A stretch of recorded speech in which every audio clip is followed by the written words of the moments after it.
We're here. Hello. Hello. Welcome all. What is it? It's Monday. It's Monday Night Generational Change. I'm Jen. I'm Peter. And it looks like the GOP is going to take the House. But that was more or less, I think, my prediction from the beginning. I think it may have been yours as well. My sense was that it was going to be the Democrat. I did say I thought the Democrats would hold the Senate. I did say that.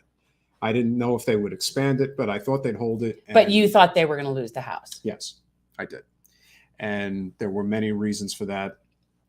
But then explain to me why I keep getting all these letters from Team Dem bragging about how well they did in this midterm election. Well, I think in part they will say that because again, it's going to be very hard to say that they did well if they actually lose a chamber.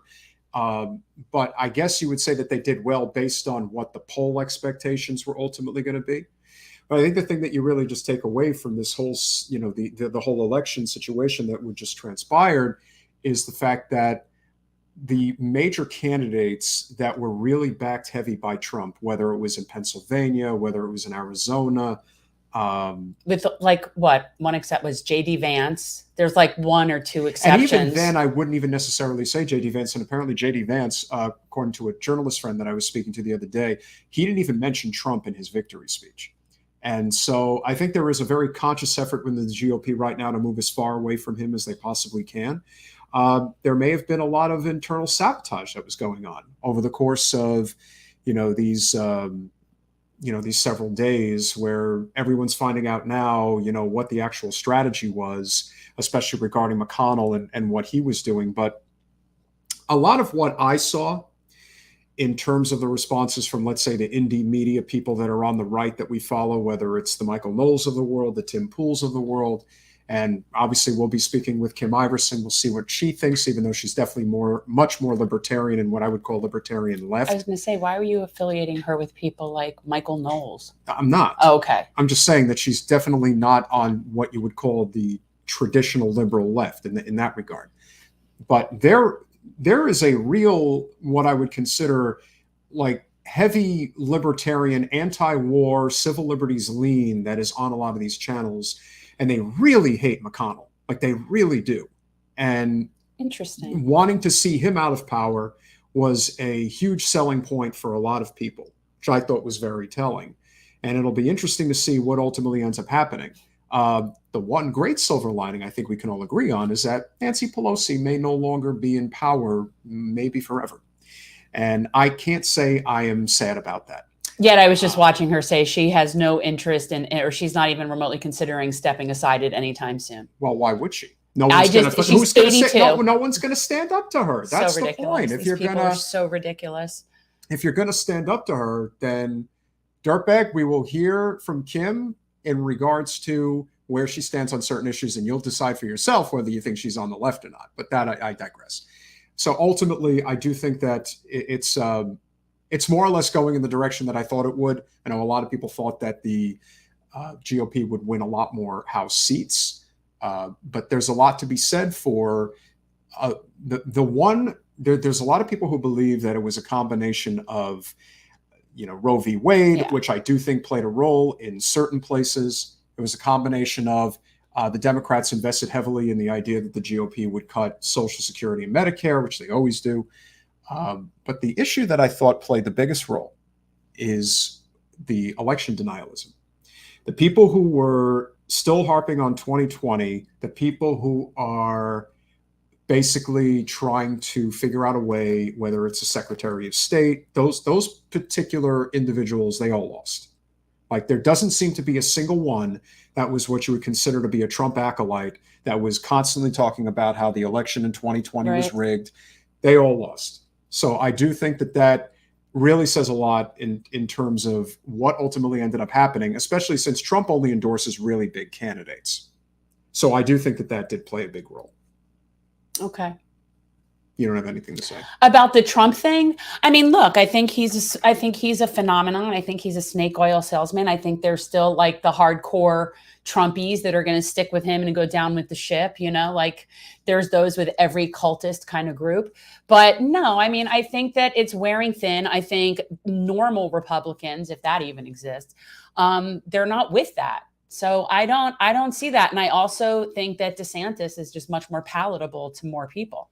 So I just think Trumpy's time is kind of dwindling down, except for with a niche group. And he'll just do everything he can to stay relevant. That's why he's going to announce he's running. He doesn't care it's like he just has to be in the media circus. He's a narcissist. So he's going to do that because his love of all of it is just having everybody pay attention to him. That's the whole point. So, hey, Double K. Love you, Double K. You're really awesome. That really means a lot. And so that's my. Do I think that Trump will endorse Pompeo? No, I'm thinking no. No. But I could tell you one guy who is definitely running for president is Mike Pence. That's definitely happening. And that's fine. He also has it's a very small niche as well. It is. Those are very niche categories of the Republican Party. So, and it should be an interesting primary. I honestly have heard people talking that like Kanye may jump in there. Oh man, talk about a circus. But we'll have lots to talk about with Kim. But first and foremost, speaking of what should be a real anti-war movement, which doesn't seem to exist in the United States right now, especially on the left, although I would definitely we're just censored. Yeah, no, without question. I do think that they do exist. But they're certainly not organized enough to really make the type of impact that they need to make. And if anybody can really speak to what's going on right now, oh, and by the way, it looks like President Zelensky is going to get the Nobel Peace Prize. This is... You can't make this shit up. Yeah, you can't. No, war is... Well, when they gave it to Obama when he first got there, I thought, okay, well, there goes any credibility to what that means. War is forever, ladies and gentlemen. And if there is somebody who can speak to that, because we just had Veterans Day, we are obviously very pleased to welcome what I would consider to be one of our regulars. Well, he's come on a few times. It's very appreciated too. I always appreciate it when people that know things come on and share with us. Yes, well, without question, he is somebody that we think very highly of. He is a retired Command Chief Master Sergeant in the United States Air Force. Zoom. Dennis Fritz, welcome back to Generation Speed Racer. Well, here's what I'm scared of. Can you hear me okay? Absolutely. Yeah. I don't know if you remember the last time we were together, we had some audio issues. Exactly. Yeah. So no, it sounds like you got it together there. How's it going? It's going well and good to see you all and hear your voices again and just to hear your take on the political world. I don't know if you can see me. I was sitting back just smiling as y'all were talking. We appreciate it. It means a lot. And obviously we always thank you for your service. Before we even get into Veterans Day and where we are with the current situation regarding Ukraine, and obviously President Biden just met with President Xi Jinping of China, and obviously Taiwan is going to become a central issue going forward. What are your thoughts on Wes Moore becoming the next governor of Maryland? Well, I was excited about that, as you know, and as you know, me being an Afro-American, it's very exciting for him. Unfortunately, when we have a first in our community, it's a shame, as long as we've been in existence. But it's very good to have the first Afro-American as the governor of Maryland. With that said, though, it's not necessarily about him being the first African-American. I think he's, very well qualified. Those is his first time, his first step into politics, but his message was great. And as you look at the margin, not just because of the candidate he was against, who was a bad candidate for the Republicans, but I just think he did very well if you look at the margin of his victory. And I think he will be one that will be for the people. But in fact, let me just tell you something. What I was really impressed with, though, was the beginning of the handover of power between him and our current governor. And I thought that was really good on their part. And quite frankly, we can all have differences in our politics, but we say we're the United States of America, and I sometimes worry about that. But I just saw a great scene of them, truly being the United States of America. But I'm very happy and proud of our incoming governor. Yeah. It's just, no, I'm just saying what I was going to say when you were talking before, but it ties into this, is when you look at this past election and you say, okay, well, who were winners, who were losers? It's very relative to where you live. So, for example, you are celebrating somewhat of an inspired election situation where you are, and we are in Florida. Oh, So my point is that really this is a very relative discussion, you know. So like I'm envious that you have anything inspired in your state election to be happy about. Other than one representative in our legislature, we're really very rarely happy about anything here. yeah, it was rough for Florida. Yeah, Yeah. exactly. Yeah, I mean, it was a rough defeat in your governorship. And I be honest with you, I really thought Val had a chance. So I'm in shock. What are y'all doing down there? Our party has some issues. We talk about it regularly, but here's hoping that Val maybe tries to go against Rick Scott in a couple of years, because he is infinitely more hated and I think easier to defeat than Rubio. But I believe that too as well. So hopefully she'll do that. Yeah. Yes. Yeah, I think she did what she could. She outspent Rubio by a substantial margin, but unfortunately, the Democratic Party in many places doesn't actually believe in primaries. Maryland does, and Westmore was not expected to win that primary. It was actually former DNC chair Tom Perez that was expected to win. He beat Tom Perez. Yes, Oh, he now did. now I have a warm fuzzy feeling. Oh, that's so He nice. beat Tom Perez. But I tell you, we had a number of people that was running. It was a big house, and for him to come out ahead, that was a great achievement on his part. Especially, like I said, he really didn't have a political background.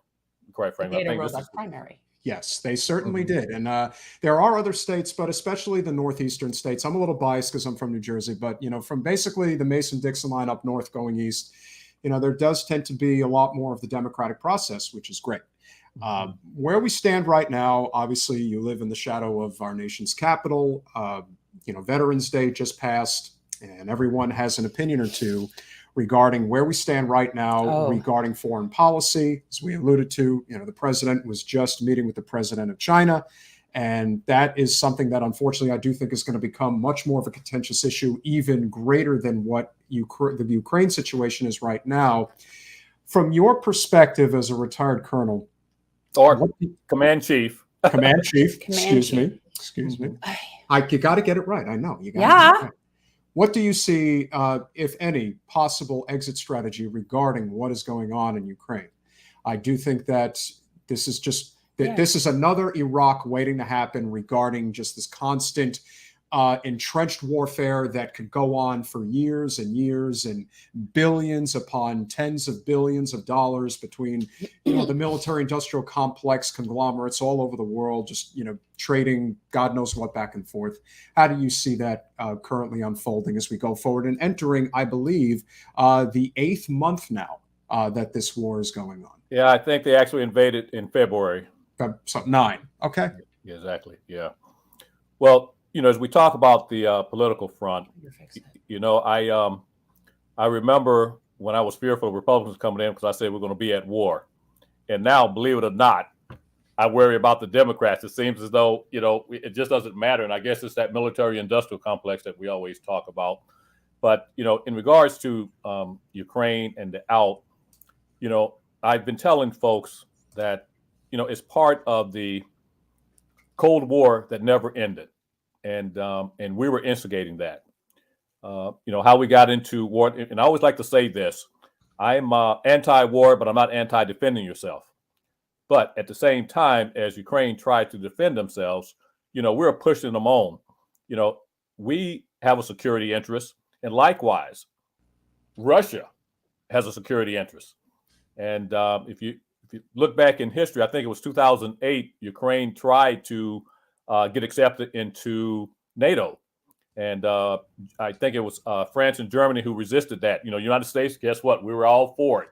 But we have to think about that. Russia has an interest, a security interest. That would have put Ukraine, which is a buffer right now between the East and the West, that would have put, possibly nuclear weapons and a foe right next to Russia's border. And so they had been talking for the longest that, hey, listen, do not accept, when you talk about Taiwan, we'll talk about Taiwan here in a few minutes too, and the president's recent visit. But if you try to accept Ukraine into NATO, that's a red line for us.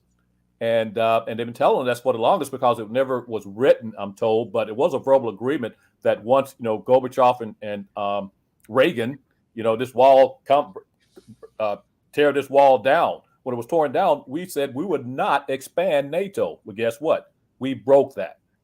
Now, we're using Ukraine, the United States of America, to fight that Cold War physically now.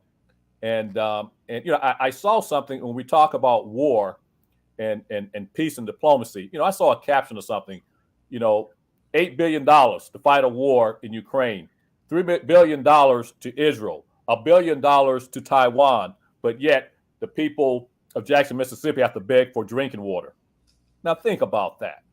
And so where do we end?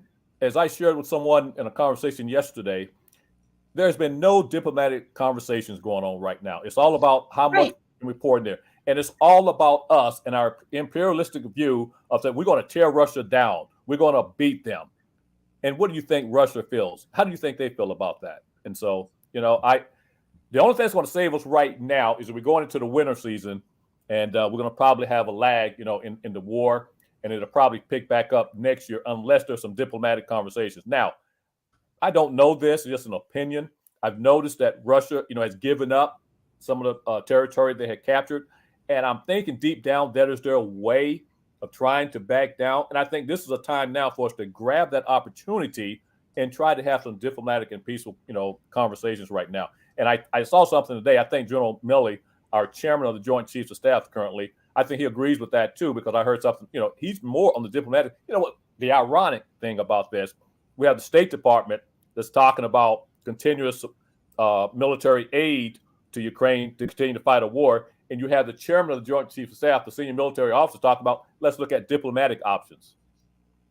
And yet our Congressional Progressive Caucus sent a very sort of nicely requested letter asking President Biden to could you consider maybe talking to them? I mean, we'll still support it, but and then 24 hours later retracted that very pleasantly worded letter. So I find it very interesting that there are people in the military system that are encouraging that, but yet our representatives just could not stand the course on that. It's so disappointing. Well, let's jump back into when you were talking about Veterans Day, which we celebrated on Friday. It's easy for members of Congress and administrations to talk about war and keeping us in these sustained wars, but it's off the backs of the men and women of the military. We celebrate Veterans Day, once a year. I guess we even call it Armistice Day as well. But, we have a tendency, we send our folks off the war, but yet when they come back, we see many of them that's homeless right now. We see many that are fighting to get in certain VA facilities, for their care. So, we like to talk about war. We like to talk tough. I'm talking about members of Congress, both parties. But yet, when it comes to our veterans, we have a hard time. We should have no homeless veteran. That's just my opinion. There are going to be some, you just can't help. But I think we should, remember I talked about that $8 billion, that $3 billion, and that $1 billion? Where is some of that for our homeless veterans that went off and fight these wars? I don't know this to be sure, but I do know that we have some folks, American folks, when I say American, actually military folks that are probably, close to the front lines in Ukraine. The ones we see on television, the ones that's been captured, they volunteer, private citizens and so forth. But we're going to have, some folks indirectly, if they're deployed, let's say, for instance, in Poland or Ukraine itself are not fighting in the war, they're going to get injured. There's going to be something that's going to happen. They're going to get injured. What happens when they come back home? We need to have more days of supporting and thanking our veterans, other than just that one day, Veterans Day. Thank you for fighting in wars for us. What are you going to do for me daily? Yeah. I also like the idea of jobs program in that capacity. And something that we just talked about recently is the opioid crisis here. And it made me think about When we talk about veterans, you've got significant amounts of PTSD, significant amounts of substance use disorder. And then you also have there's a lot of domestic violence. Like there's so many problems in that community. And we don't address those issues sufficiently. We really don't. And it shouldn't be up to nonprofit organizations to come in and fill the gap. Like when I see those ads for Wounded Warrior and all those things, it's nice that exists, but yet shouldn't have to. Right. Like, but then I'm sitting there thinking, why would we need that if we took care of our people? Like that's what all I think about when I see that. And so they need jobs, and a lot of them can't get jobs because they have substance use disorder. And so there's this vicious circle of can't get a job, substance use disorder, homelessness. And I just think that it's a huge problem in the veteran community. You know, when I retired, I went and worked in the Pentagon. If you remember from my last days, I mentioned somehow I ended up working with Doug Feith and Paul Wolfowitz, you know, when I retired. Oh, and I was just miserable, as you can imagine. But with that said, a former boss that I had worked for, they knew I was very radical about taking care of our war wounded, you know, especially when we were going to an ill-advised lying war in Iraq. And I got this call back in 2008 about representing the Air Force and taking care of our war wounded. So up until May of this past year, I went from the Air Force to the Army and became the DOD's contract program manager for the Wounded Warrior Program, the actual sanction, not the Wounded Warrior Project, as you talk about, you know, those organizations, those nonprofit organizations. But I was actually working with the Wounded Warrior Program. And when you talk about the opioids, and that was another problem for our veterans, you know, when they were coming back from war and all the pain that we're in, we were putting them on opioids, you know, and now they are just absolutely addicted to them. And so that's a serious issue right there with the opioids with our veterans. And it keeps them from getting jobs, and it keeps them too from getting housing. And so it's really interesting to me, like the intersectionality of all of these things, because you really put them in a position where they have nowhere to go. You know, they're not going to get services. Like we shouldn't need a VA. We should just all have healthcare and mental health care. We should just all have that. And it shouldn't be a special system, but they need special programs. Like they need special, you know, assistance. Yeah, you're exactly right. You know, let me just say something. I know we're into the veterans and talking about the current events, foreign policy wise, but I saw the breaking news just now that flash that looks like we've taken the governorship in Arizona. Nice. Yeah, nice. Yeah, exactly. So they the one variable we were talking about regarding, because everyone has an opinion, and of course it's never about economics. Everyone never wants to talk about economic populism, and everyone wax poetic about this, that, and the other thing. It's always about economics. But the one variable that I did notice regarding races that were expected to go one way versus ended up going the other way, particularly in favor of the Dems versus the GOP, any of Trump's top election denier candidates almost universally lost. So to me, that says a lot regarding what happened in states like Pennsylvania, states like Arizona, even a state like Washington. It really showed that there's a lot of people who are sick of this sort of, we're going to just burn everything to the ground type It's a cult. attitude. It's cultish. I think it's cultish. Well, not only is it cultish, but you know, this is a bigger picture here. When we talk about our foreign policy and we were talking about Nancy Pelosi, I was very critical when I was interviewed a number of times because people were surprised. I was very critical of her going over to Taiwan at the time because it was so sensitive. And in fact, I wrote an op-ed about that. It was just a bad time. And once again, you know, we were trying to show off where we're the leader, we're a democracy, and we're going over to support a democracy. Now, why do I bring that up? This cult that we talk about, the first time in my life where I ever thought our democracy was in jeopardy with these election deniers, because of the fact that if you go back January 6th, they almost took over our country. If you think about this, though there was weapons, they were not used. But just think if a bomb had went off when we had the full House, you know, I'm talking about both the leadership in the House and the Senate all in one place, and a bomb went off. Then you have a President Trump who's sitting there and say, I need to declare martial law. I need to take over the country. We found out what happened. Can you imagine what would have happened to our democracy? Oh, by the way, when you mentioned about the folks that lost all those races, what we're really talking about, some folks that not the state's attorneys, but the man, I forgot their title, but the ones that could have controlled. Secretary of State. Pardon me? Secretary of State. Secretary of State, exactly. Secretary of State. Can you imagine if they would have won in a certain states, especially, those states that, could be, let's say, perceived as purple, and what could have happened in that case. So I think, this particular cult, we need to be on the lookout for it because of the fact, that was the closest we ever came to actually losing our democracy, and take that very seriously. Because I was in Washington, D.C. and saw what was happening, just a few miles from me. And so we need to think about that. And even though I never really thought that Michigan was necessarily going to tilt red, I do not like anything that the heads of state in Michigan do, particularly regarding Flint. But I will say that the person who was running for Secretary of State on the GOP side in Michigan was definitely a lunatic. That's the nicest way that I can put it. We had a couple of them. Look, Arizona. Yeah. a lunatic. Yeah. And that person whose name is slipping me right now is not even conceding. Lost the race relatively easily. But, at the end of the day, I do think that was a very key determining factor in a number of places that ultimately the GOP are still going to take the House. But at the end of the day, this could have been a very, very red midterms. And I do think that Trump and his acolytes kind of prevented it from happening. Yeah. Let me share something else with you. As you notice, I keep trying to tie this where my opinions and expertise come into play, with veterans and the military.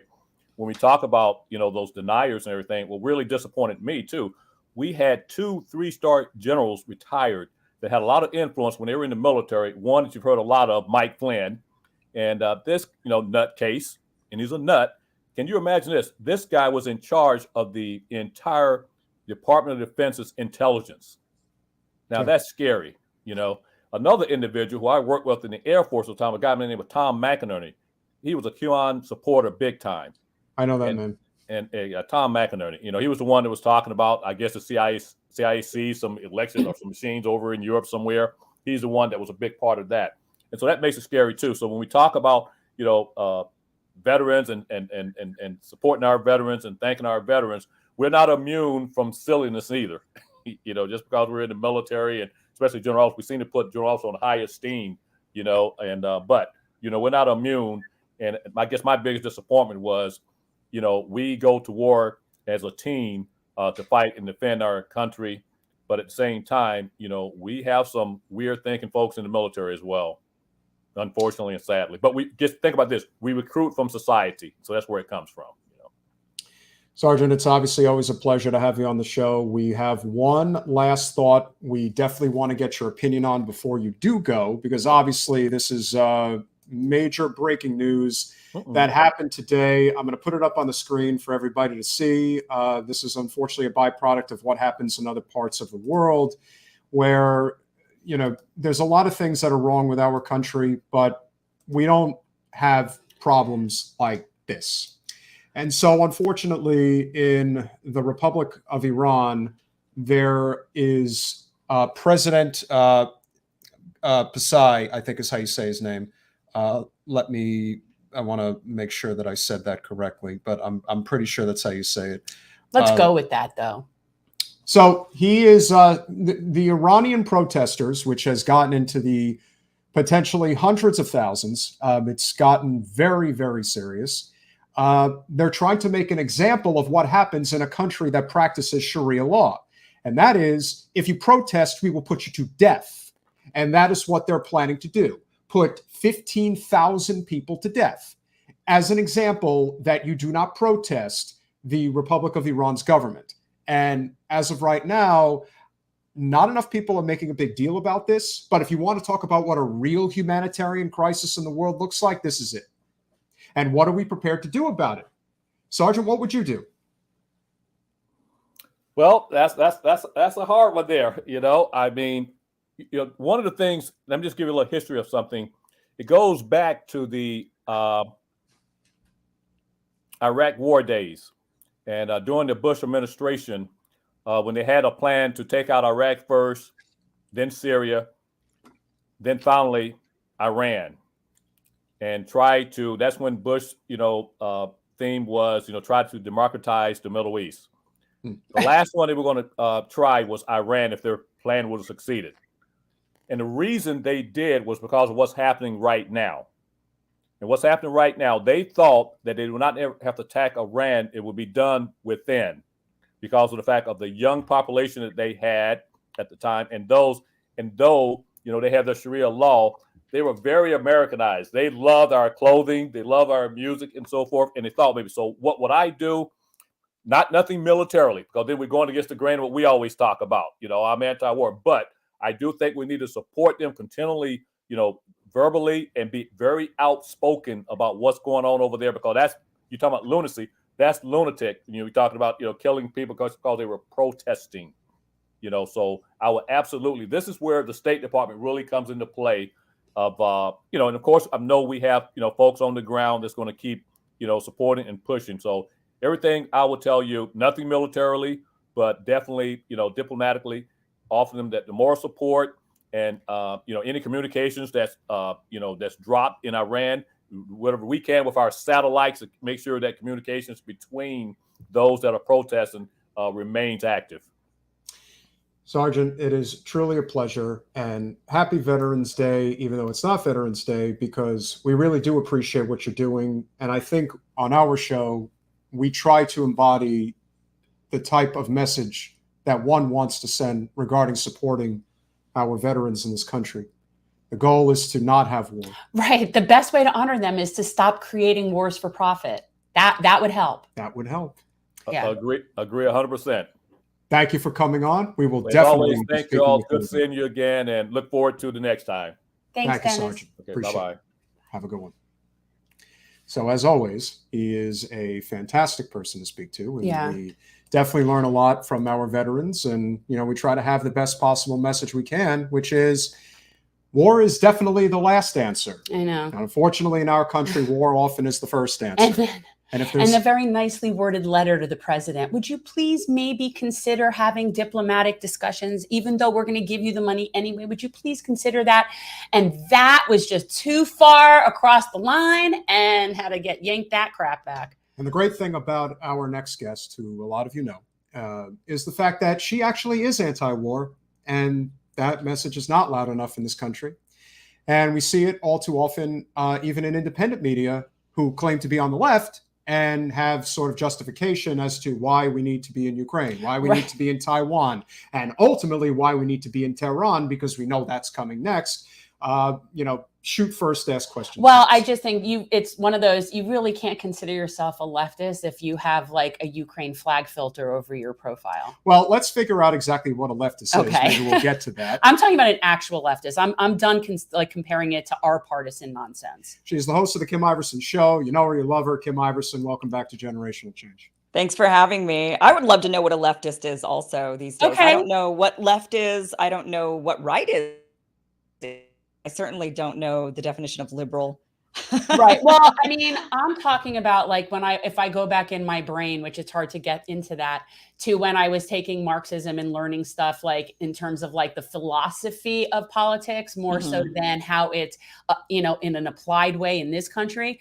And to me, when I think of the left, I think of labor. And when I think of the left, I think of a collective power as opposed to a right, which is the more authoritarian type power. And I'm not talking within our political paradigm. Like that's kind of a whole different thing. But so that's why I've just started saying I'm just a leftist. Like I'm with labor. I'm with in the class war. I'm with these guys. Right. So to me, that's what it says more so than political. Right. Yeah, but it still would have to be defined even further than that, I think, in order to be able to lump people, because even by your definition, there would be people who consider themselves leftist, but maybe you don't agree on even how to get to the place where, the workers have more power in the country, right? So there might even be policy differences on that. And then because there's policy differences, one might point to the other and say, well, then you're not a real leftist, because if you don't believe in workers owning the means of production, then you're not a leftist. Right. See, you took the whole thing and you brought it into the political spectrum and applied it to people arguing with each other. And yes, when you do that, then yes. And then you have all these people that have to like have different things to say about it. And they're mean. You know that they're so mean. Yeah, yeah. But I definitely think that, you know, and then interestingly, if you say, okay, the anti-war perspective, as you guys were just discussing, what is the actual position of being anti-war? Is that a leftist principle? Because we are seeing now a lot of people on the right, principle. right? It's a populist principle. So it could be, if you're looking at left and right from, you know, people's social, you know, on social issues, you're going to have populists left and right. We're seeing that. Like, so that's, and I just feel like overall, the Democrats are thinking they can beat the right from the center. And that's just not going to work. Yeah. So until they try to approach it from a labor left, it's going to kind of just keep going nowhere. That's how I kind of see it politically happening. Yeah. A great example is, you know, everyone focused on the Senate race here in Florida in conjunction with, obviously, Governor DeSantis against Charlie Crist. But Val Demings, a sitting congresswoman, ran against Marco Rubio and did everything in her power to run as far to the right past Rubio on a number of key issues, such as law enforcement, such as it seemed like foreign policy in many ways. And she ended up outspending him by $25 million. And her reward for that was losing by 17 points. So clearly that doesn't work. Yeah. And there's a lot of people who are just kind of learning the hard way that there is a growing like civil liberties / anti-war movement in this country. But it seems like the loudest voices are coming from people who are not necessarily on the right. There's this idea that, well, if you vote Democrat, you're on the left. If you vote Republican, you're on the right. But it seems like a lot of people that are voting Republican that are very loud about being anti-war. I'm not seeing that as much as of right now on the Democratic side. It seems like the loudest anti-war voice in the country at this moment in terms of elected office is Thomas Massie in Kentucky. Yeah. And that's not good because he is like real libertarian right regarding economics. Yeah, he is. So how is somebody, by the way, how is anybody more pro-war than Marco Rubio? I mean, he's pretty hardcore. Maybe on Ukraine he's a bit different, but otherwise, I think it was more law enforcement. Like she really played into her background as chief of, the first female chief of Orlando. They were referring to her as chief on the campaign. She was all about like funding the police. Like just her logo was a police badge. Like she really leaned into that. And I just don't think that worked well. Because Marco Rubio, I mean, he's always been. A hawk. His Twitter account, I mean, I don't know how he hasn't, they were banning all these people. Marco Rubio would have been the first person. That guy puts bloody, gory photographs of, he threatens political leaders in foreign countries saying, you're next. That's what he did to, he showed a picture of Gaddafi and he did that to Maduro and he was like, you're next. I mean, he's the biggest warmonger, one of the biggest warmongers in Washington. But I know with Ukraine, he's had a different viewpoint than he has with everything else. But yeah, maybe he's learning to change his tune. I don't know. Well, I think the country's definitely going to go somewhere, regarding, what's going to ultimately end up happening with Ukraine, which obviously is going to be an even bigger talking point. We saw the president meet with the president of China today. Taiwan is obviously going to become a very contentious issue. I think a lot of people are getting scared, and rightfully so. There's so much saber rattling going on, and there isn't enough voices that are standing up and saying this has got to stop. And as Jen was just mentioning a few minutes ago, when the supposed Progressive Caucus just writes a letter, and it wasn't even Stern, not at all. What? Gets soundly rejected. And they get in line immediately. And by the way, they apologize. Right. And then they apologized. Right. It's like, oh, I'm so sorry. I didn't mean to offend the military industrial complex. Like, is this the Democratic Party? Like, what is this? Yeah, it's really bizarre what's going on. I mean, with the left, with Democrats, I should say, how much they've embraced war, going from, let's dip our toe in that direction. And it's somewhat okay to be against to be against certain leaders and maybe want them ousted, and then kind of moving towards just where they're at now, where they're all out for war, thinking that, if we need to do a full-on war with Russia, that many Democrats would sign up for that and say, yes, let's do a full-on hot war with Russia. Like, as you mentioned, the fact that progressives would even have to apologize for even appearing to be anti-war for a minute shows just how far gone the Democratic Party is when it comes to being the party that would somewhat represent being anti-war. Now that's over, and now Republicans have picked up that mantle. I don't have any hope for the Republican Party right now for it. Had Republicans taken the Senate, which they didn't, but and House is to be determined. But if Republicans would have gained complete control over Congress, I was not under any illusion that suddenly we would stop funding the war in Ukraine. I think that there would be some Republican voices, as you mentioned, Thomas Massey, who would stand up and say, hey, we shouldn't be doing this. And there would be a lot of Republicans that would join in on that and say that they are against funding, further. Maybe they would scale back the level of funding a bit, but I still think that there are, ultimately they're very much still in bed with the military industrial complex, and they ultimately would vote in line with it. Maybe they would try to package the aid with, something else that would get Republican voters on board with it. And then that way they would say, well, we had to fund, Ukraine just happened to be part of it. We just slipped that in there, a part of this funding. So I don't think that even the Republican Party is quite there yet, but they certainly are moving in that direction. And that is going to be a really interesting shift as we see this realignment sort of happening.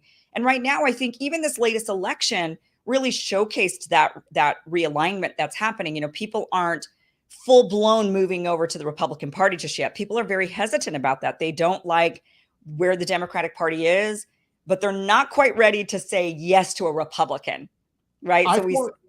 I thought it was a rejection of both parties in so many ways. The only thing that was outside the purview of economics and possibly Roe v. Wade was the fact that all of these big election denier candidates, they all lost. And I do think that was very telling, particularly in Washington and Arizona, and obviously the big ones in Pennsylvania. I think that really was definitive. And maybe, it could be, just a good transition to talk about, what is the future? Is it going to be Trump or is it going to be DeSantis? Because a lot of people feel that Trump's stamp on the midterms really cost the GOP in many ways. Yeah. And I didn't really view it that way. I actually viewed it as the candidates that were the Trump candidates, the Trump endorsed candidates were all completely out of touch. They just weren't the everyman that the original Trump campaign in 2016 really was able to capture, was that everyman populist, that the forgotten person that just wanted to be seen and heard in America, that cares about working class issues. The Trump campaign certainly deviated that in 2020.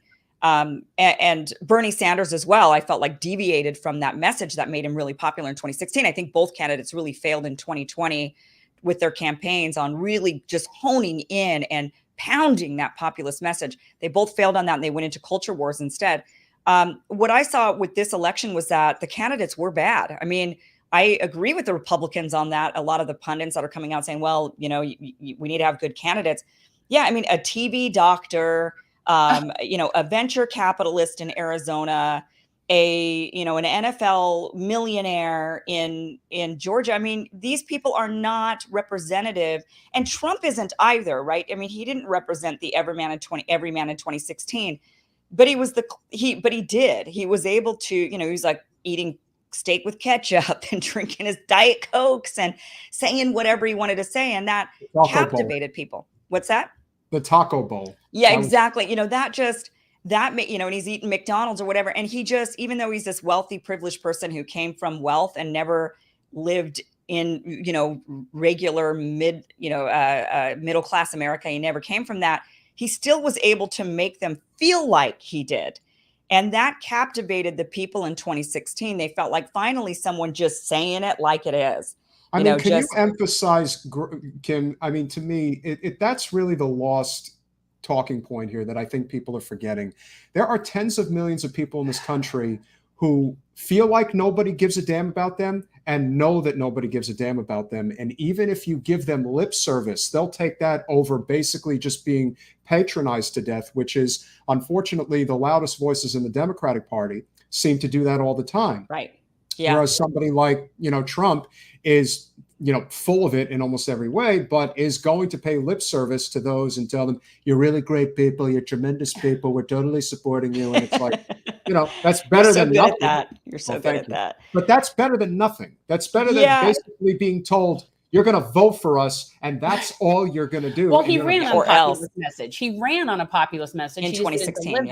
Yeah. And so now what happens is his niche, his cult has gotten smaller and smaller because the people that fell for the populist message, they're not in with it anymore. And now all he's retaining are the cultists. So it's almost like he doesn't need to have the other candidates were never going to be populist candidates. They were going to be now part of this new sort of just election denier cult. Right. Yeah. It wasn't, none of them represented the everyman. And that was really the ultimate, I think, big problem. People could not connect with a millionaire venture capitalist. People cannot connect with celebrity TV doctors. They just can't connect with these people. They don't represent them, and they don't even speak like them in the way that Trump did, at least. So that to me was actually the bigger failing. It wasn't about whether or not Trump endorsed them or whether or not they even agreed with the election, with the outcome of the election. I mean, they could have, I think that they could have still had those things and still won had they actually been like Fetterman, who seemed more like what would have been considered the Trumpian candidate. Had he been a Republican, he would have been very much viewed as the Trump type. Here's just like a guy he just represents the people. He doesn't have the same political polish. And that's what people want. Oz was like politically polished, even though he'd never run a campaign before. He still had that TV persona, looked nice, had all the money. Fetterman represented what the people really were voting for, even in 2016 when they were going for either Trump or Bernie Sanders. So that to me was the real failing. It was just another showcasing of how far gone the populist message is. It's just gone. No one's really retaining it on either side. And Trump, really the mistake that he made was firing Steve Bannon, to be quite honest with you. I think Steve Bannon, like the guy or not, was extremely intelligent and is extremely intelligent and extremely in tune with that populist message.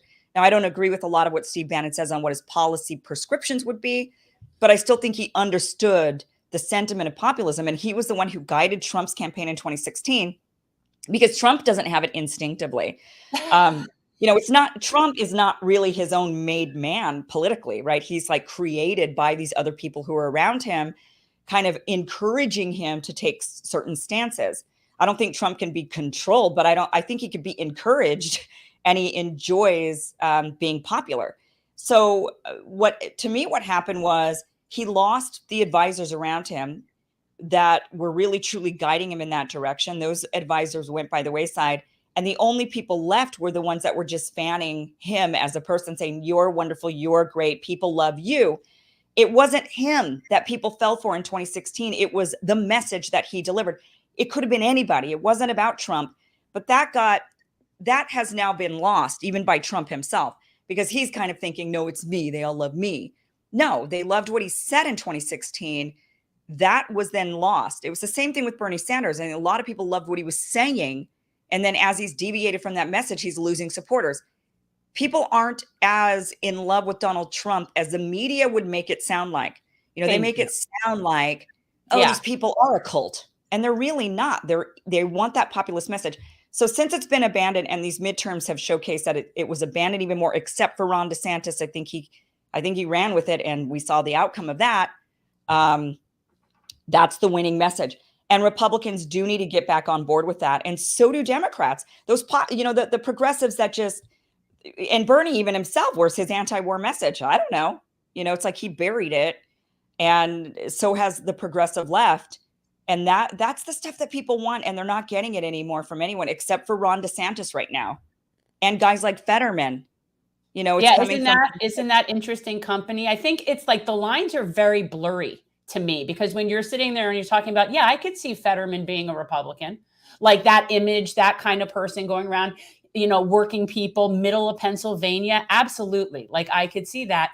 And the fact that that's so easy to see, it's very kind of, it seems very like amorphous. And a lot of people on the left, of course, are very quick to point out how Fetterman supports fracking. And, it's like you have to pass the purity test, Kim. If you don't pass the purity test, you just do not qualify. Then you're not capable of fighting for labor because you don't agree with us on everything. Right.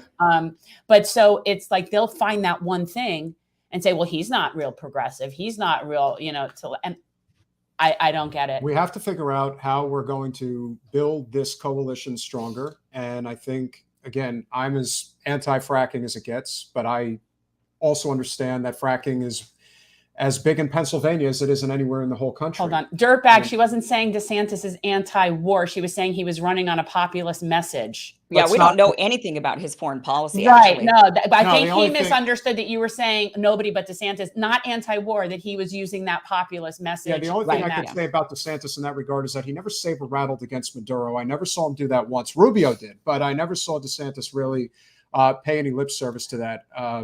Debbie Wasserman Schultz sure did, but right. Yeah. Yeah. He hasn't said much about his foreign policy. And, and that is a big question, I think, if he is going to become a presidential candidate. I would really love to know. Do you think that he and Trump will have a primary? Do you think it's going to happen?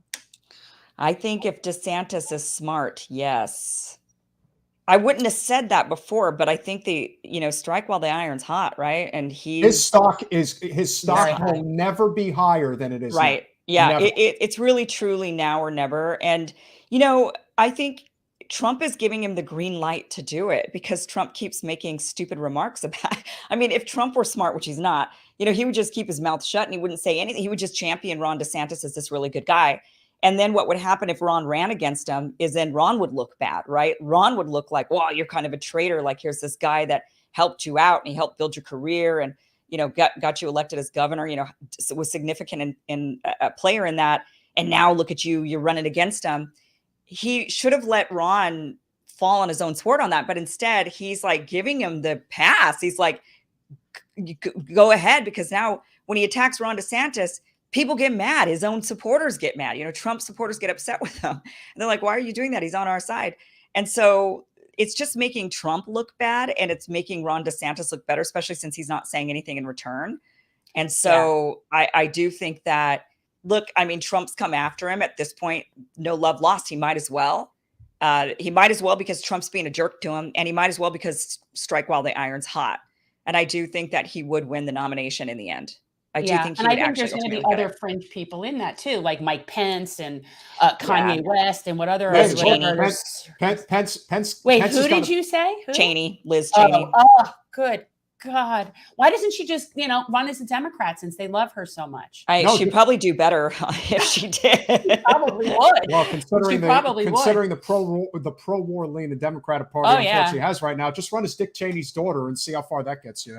I tell you, the idea that anyone would want to hear, I don't care if you fell on the sword for 10 times over, you are still the country's biggest warmonger that I've seen in my lifetime, maybe the biggest ever. You are still in Congress because of that man. Right. And the idea that anybody wants to, when the comfortable liberals in the suburbs decide that Liz Cheney is their champion, it's like, all right, now this party's really, really lost. We talk so much about the Bernie Sanders supporters who voted for Trump, but we don't talk much about the Bush supporters who voted now for Biden, right? Like, we don't really hear about that as much. And I do think that there is a major shift from the Bush Republican years and the McCain Republican years who've now, I mean, we hear it a little bit, but not nearly as much as like the left moving to the right.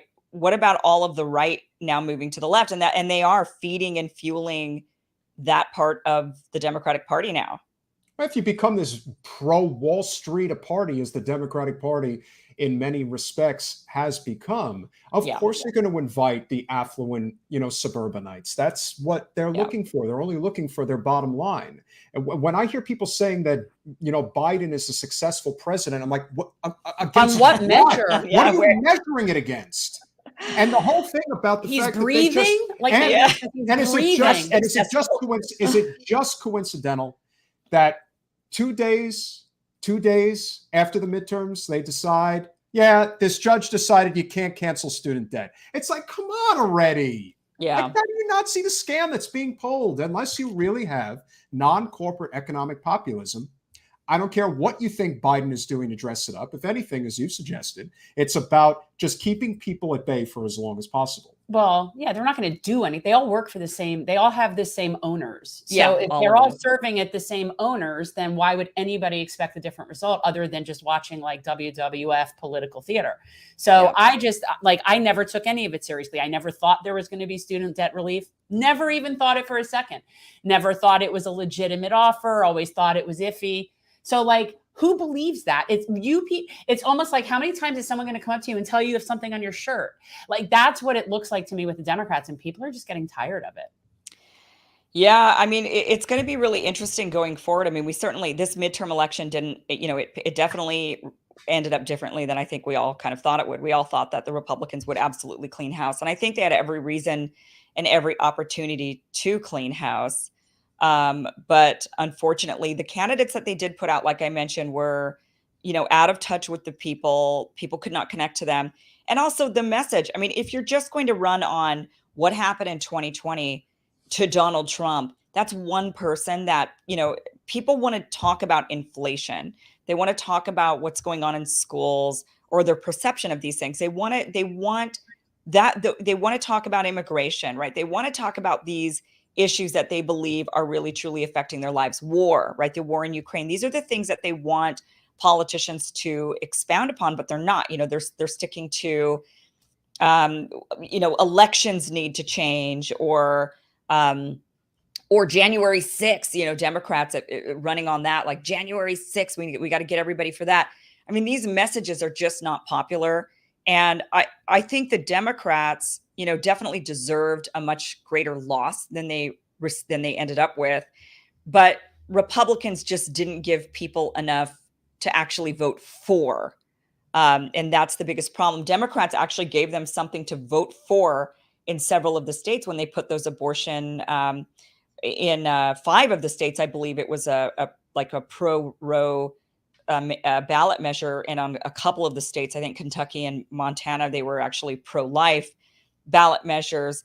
And both of those, whether they be pro-life or pro-choice, drove out that youth vote and really, really opened up where people just said, I got to go out and I've got to vote because this is a really important thing to vote for.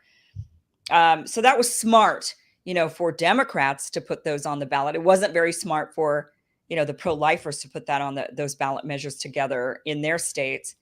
But, I really, that was something that drove a lot of at least I'm going to go vote for something. But otherwise, I don't know what people were voting for in this midterm election. And I don't think they knew either. No, I've said a million times, I think it would have been worse if there wasn't the Roe v. Wade issue. Like, I actually think DeSantis could have gotten another 10 points on Charlie Crist if it weren't for Roe v. Wade. And that is why a lot of women came out and voted, and young people, for sure. And there's a lot of people who are still always going to vote red. But if you look at very red states like Kentucky and Montana, they voted to codify Roe. Right. And that, I think, says a lot. It's not a surprise that Michigan did. Fully expected that to happen. And I think there were a couple of others as well. California. Yeah. When you put it in the hands of the people, they generally make good decisions. When it becomes this red versus blue divide, that's when the real war starts. And now we know that it's definitely going to, for all intents and purposes, it is Trump versus DeSantis on the GOP side. Others will obviously get in, but we know what it's going to come down to. Regarding the Democratic Party, Biden has already come out, said, I'm running again. And there's already the chirping. He won't remember next week that he said that, though. So don't. You never know. Somebody will remind him. But you've got all of the DC punditry and all of these consultants saying, we can't have a primary. We must protect. It's all about we're protecting democracy. We have to protect democracy by not voting. Preventing democracy. By not having a primary. Right. I mean, does that make any sense at all? Of course Democrats, not. Yes. To Democrats, especially in our state, they are vehemently opposed to primaries. Isn't that crazy? I mean, how can you be pro-democracy and yet be so blatantly, obviously against democracy? Yeah. They're way worse than the Republicans in terms of that. We do not have robust primaries, not in our state, not our party. You do not challenge incumbents, period.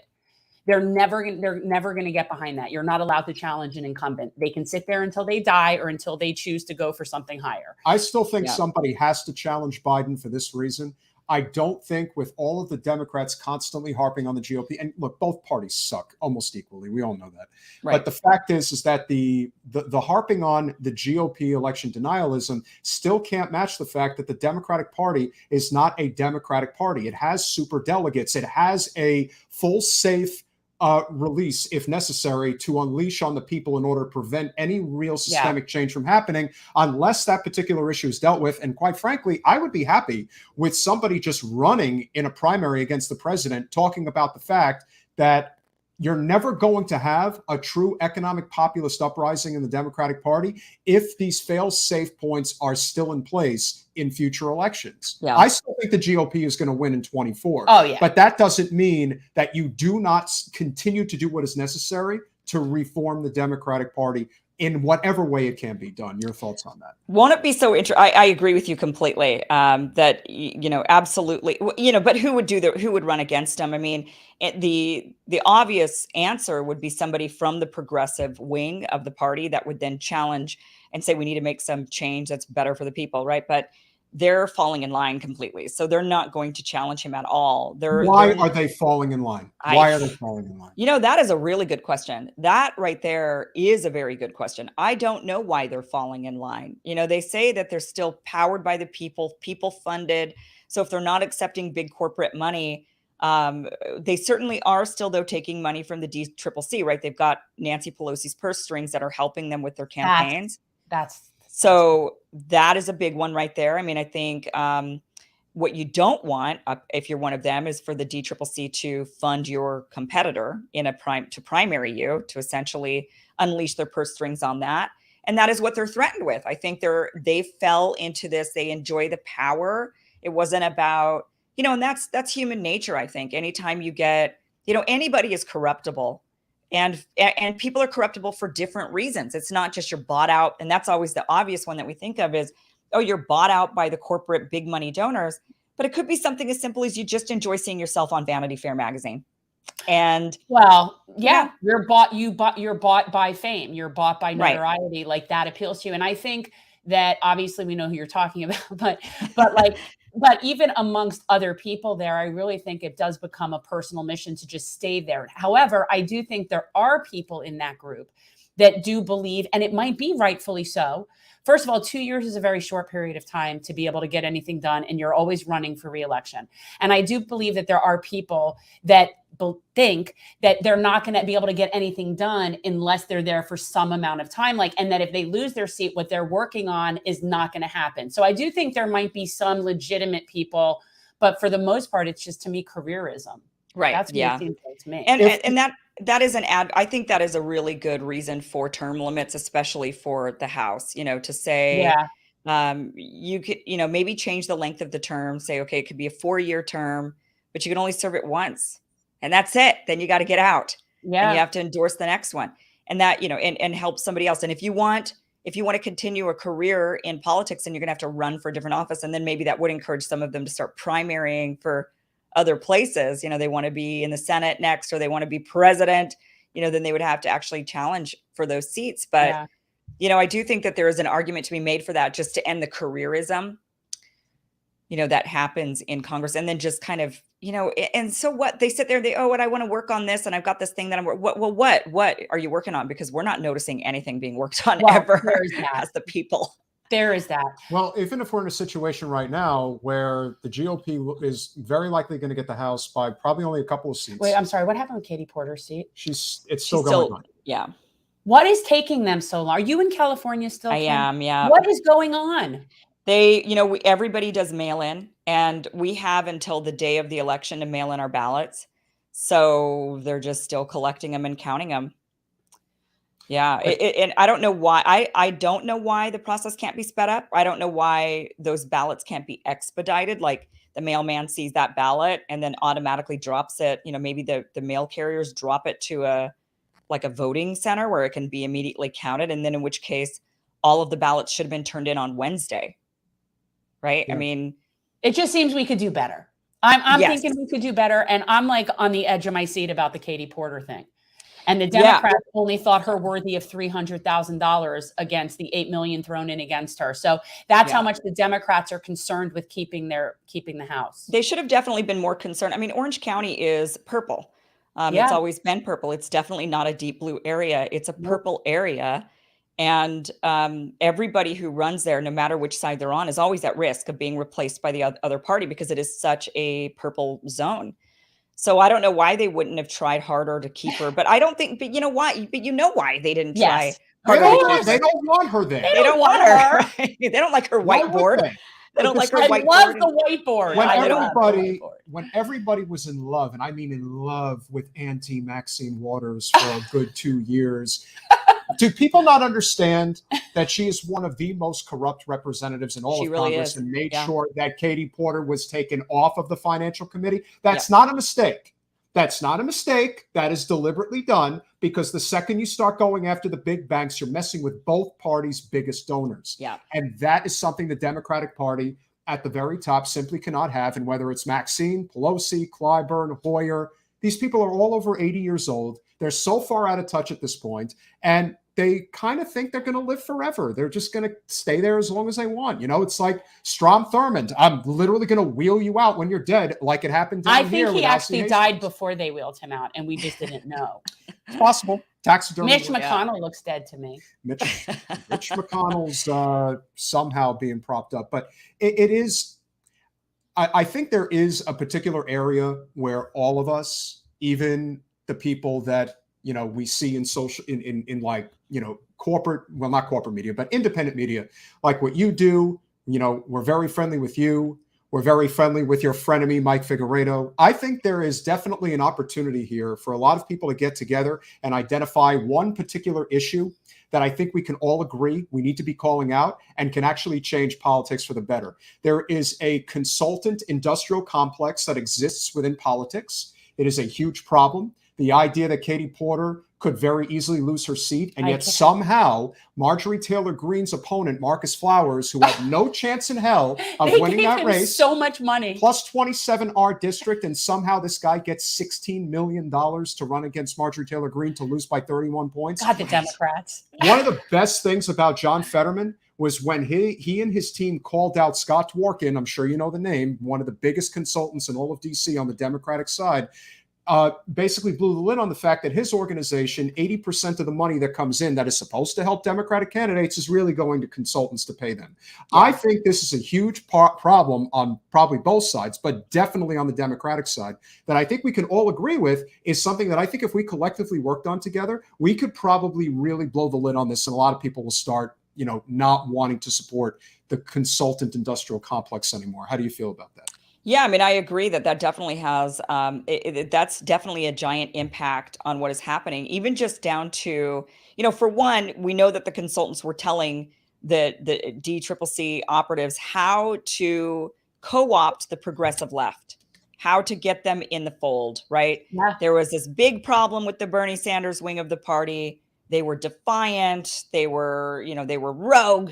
And they needed to bring them in, and they figured out how to do it. And they spoke the language of that group of people to bring them in and to keep them in. So they're very powerful at that. They're also very powerful at identifying and figuring out how to spend money on your opponents in order to get the best opponent for you on the ticket, right? They spend tons of money on the Republican Party. That is what's going to be really interesting is with the Trump-Ron DeSantis battle. If it comes out that if Ron DeSantis throws his hat in the ring, what do you think the Democrats are going to do? They're going to fund Trump.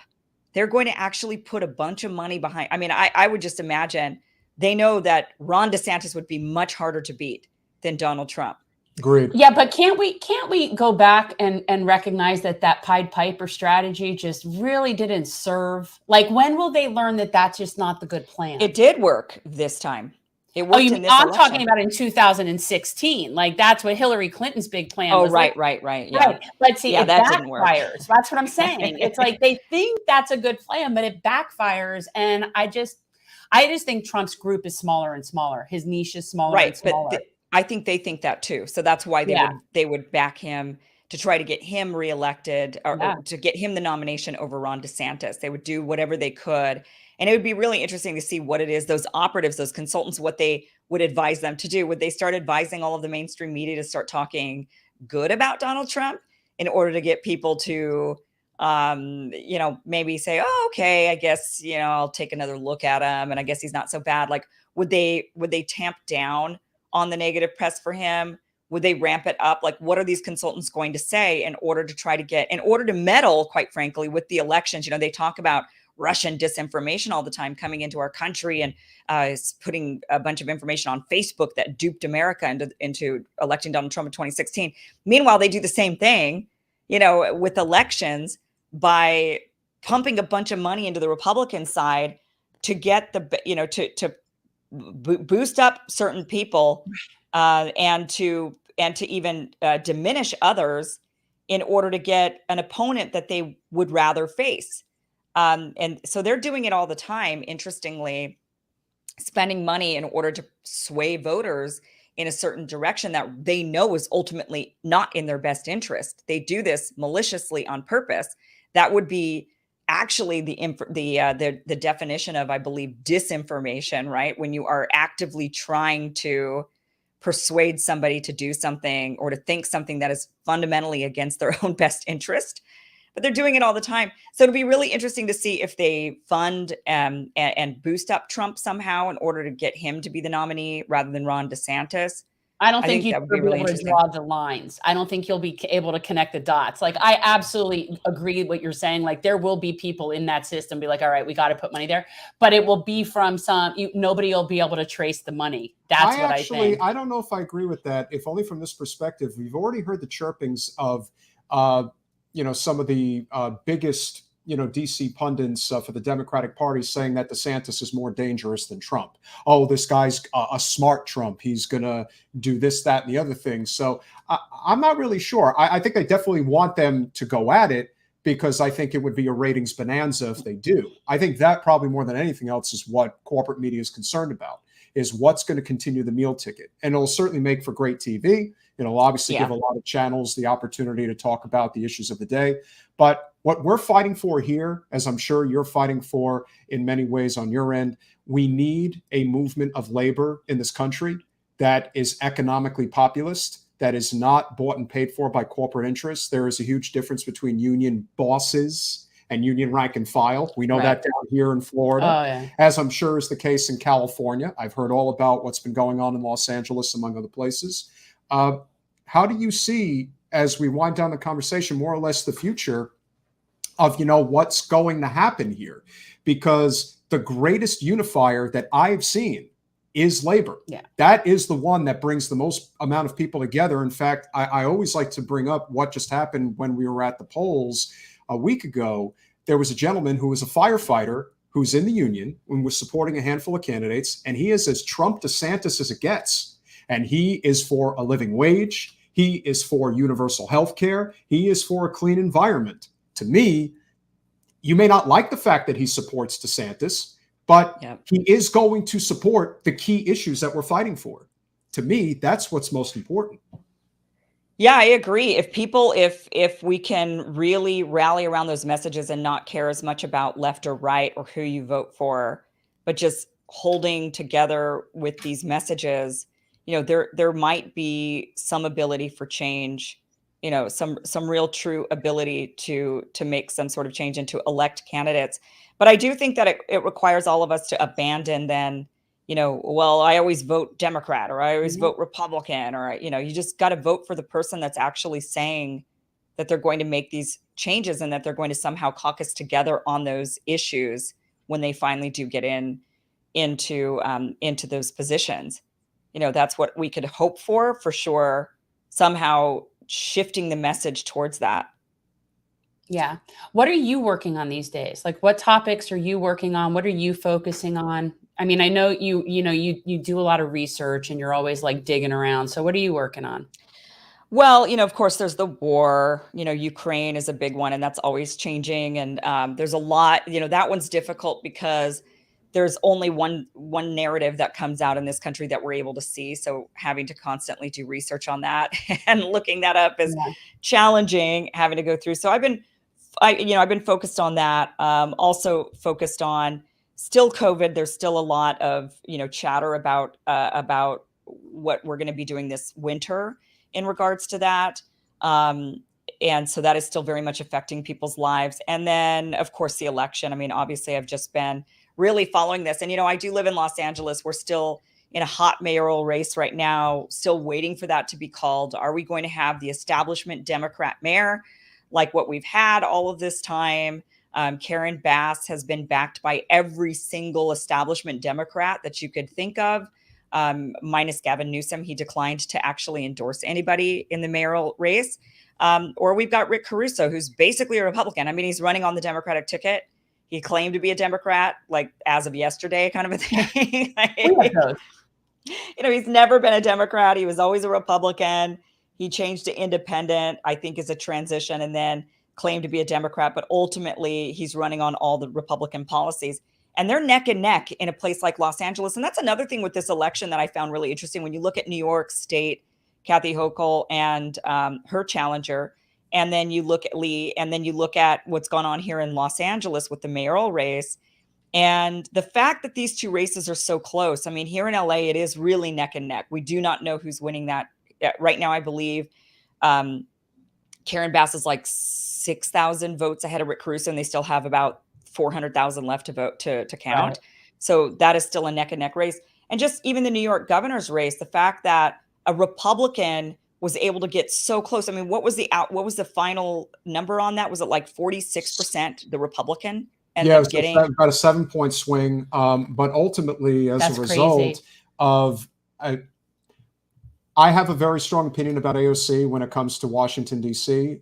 in a not good way. But when it comes to New York City, I think she's made a tremendous impact in terms of bringing up a lot of these non-corporate candidates that have been running for city council, for Yuli New would have made a fantastic non-corporate congressional thanks, representative. Mondaire Jones. But and in thanks in large part to Sean Patrick Maloney, but also, as you can see right now, this guy Jay Jacobs, who's been the state party chair for a long time, they're all, like Cuomo acolytes. They have worked hand in glove with the GOP to basically screw the non-corporate populist movement in the state.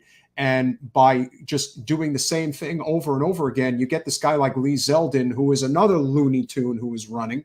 He did have the right message on a handful of issues, but he's still one of those Trump acolytes. If a half normal person was running on the GOP side, I do think Hochul could have been beaten, but as a result, it looks like the scales have been tipped in favor of the GOP in the House because of the seats that they did pick up, because of how well Zeldin did perform.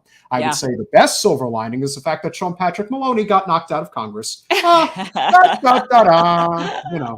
Yeah. But I mean, look, this is showing that America is shifting, right? People do not like the Democrats. I know Democrats are going to say, "Oh, see, we won. We did a great job." Right. Because there wasn't the red wave after all. But when you look at how close these races are in places where they shouldn't be close at all, in a place like Los Angeles, it shouldn't even be close that this yesterday Republican, today Democrat suddenly is actually about to be mayor of the city, of a very blue city. And for New York State to have a race so close, with a guy like Lee Zeldin of all people, for it to be that close, really, I think was more of a referendum on the Democrats to get it together or else. Because if Republicans catch on and actually run qualified, competent candidates next time, they are screwed. There will be a red wave. And they need to understand that. Yeah, I want to just give a shout out to Dirtbag, because let's all take a moment and feel bad for him. His representative is Lauren Boebert. Okay, there you go. Okay. We feel bad. We do sympathize. I just moved. We had Debbie Watson and Schultz. So that's true. You're in a bad one too. Well, I just moved and I was looking up I was like, well, who is my rep, before voting day? And it showed Adam Schiff was my guy. And I was like, oh, you gotta be kidding me. Adam Schiff is my rep. But luckily they actually redrew the lines. And so he's no longer my rep because of the redistricting that happened.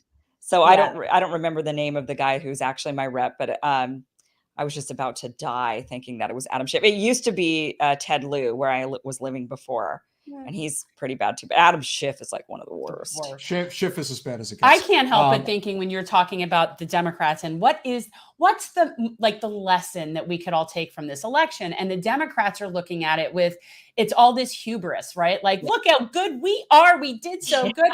And instead of looking at how, where it was failures. Only the Democrats could actually lose the House and say, we won. Well, no. And even if they keep it, I still think that there should be sort of this Monday morning assessment of this, where they're looking at, we got away with it. We sprayed it. Got away with it. The red wave, but these are the things that we should be looking at because we're clearly not popular. And but they're not doing that. The only person that helps is Ron DeSantis. What's going to be coming down the pike. Because Democrats are. Just real quickly, because Democrats are looking at this, like you mentioned, as a win, and they're actually saying we should have gone harder on the things on all these other things. They're like thinking they should have gone harder with January 6th or, whatever the policy or whatever they're thinking. And it's just like, really? You think that's the answer? You guys just got away with it. It was just because the Republican candidates were so bad. And that's the only reason. Yeah. Kim, can we get you on the record so that way we could put this out on social media, just so everybody who thinks you're like this far right Looney Tune now, do you support universal health care? Yes. Yeah, do absolutely. You support a living wage? Yes. I pay a living wage, which is painful. I'm going to admit to producers. But that's what you have to do, of course. Do you support transitioning to a clean energy grid? Whether you agree on nuclear or not, but I definitely think it has to be part of the transition. That's my opinion.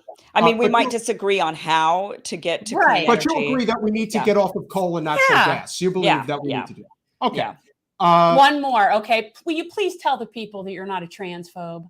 And I do not know for the life of me what the hell that's from, because I have spoken with you many times and I know that just is not something that you would be spending your mental energy on. I'm not a transphobe at all. Like the opposite of a transphobe, actually. In fact, the funny thing about the trans debate is I get eviscerated from both sides of this equally. Like both sides hate me when it comes to the trans debate. And it's because, on one side, they don't like me if I say, I don't think if you're biologically male, you should be competing against biological women in sports. That then makes me now transphobic. But then on the right, they hate me because I say, I personally, I just don't think it's anybody's business what children and, if a parent is raising their kid and they decide to recognize their child as a different gender and that is something that they want to do. I don't think it's anybody's business.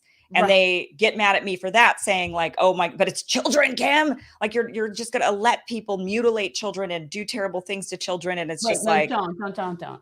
Well, I just think it's like, it's very easy to call them out. You don't care about children or you'd be fighting for them to have health care.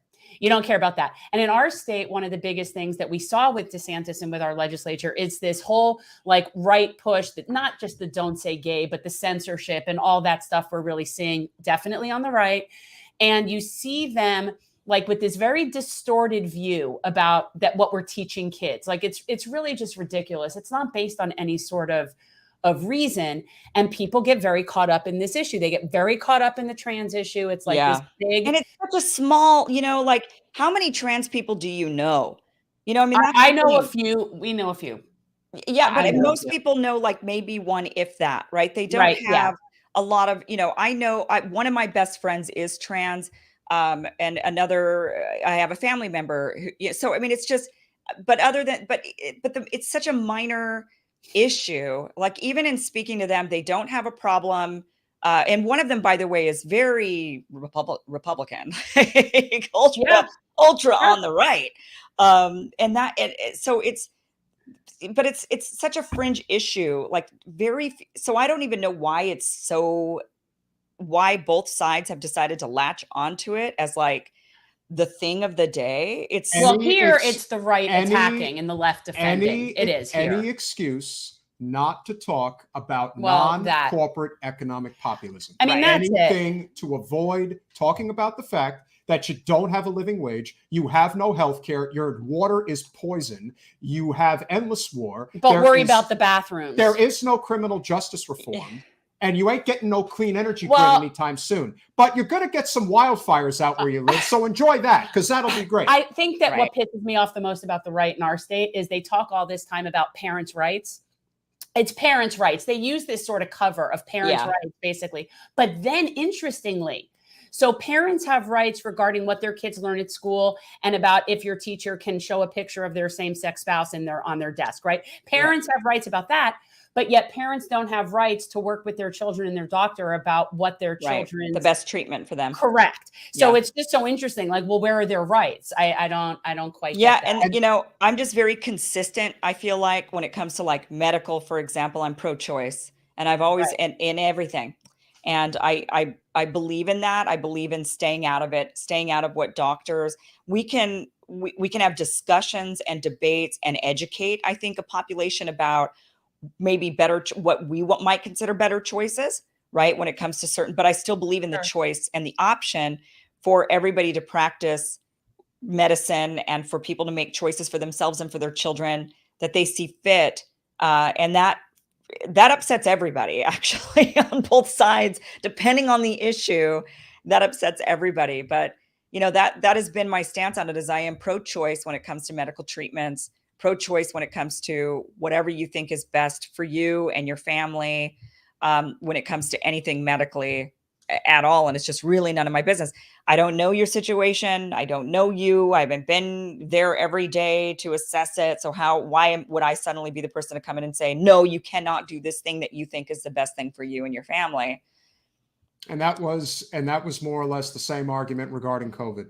You have a vaccine, you want to take it. You can't force people to be injected. Yeah, but people don't, And people like to pick and choose, especially, and that is definitely something that we see on both sides. The Democrats are the same. Like, they like to force you. They're pro-choice, but they're also pro-mandate.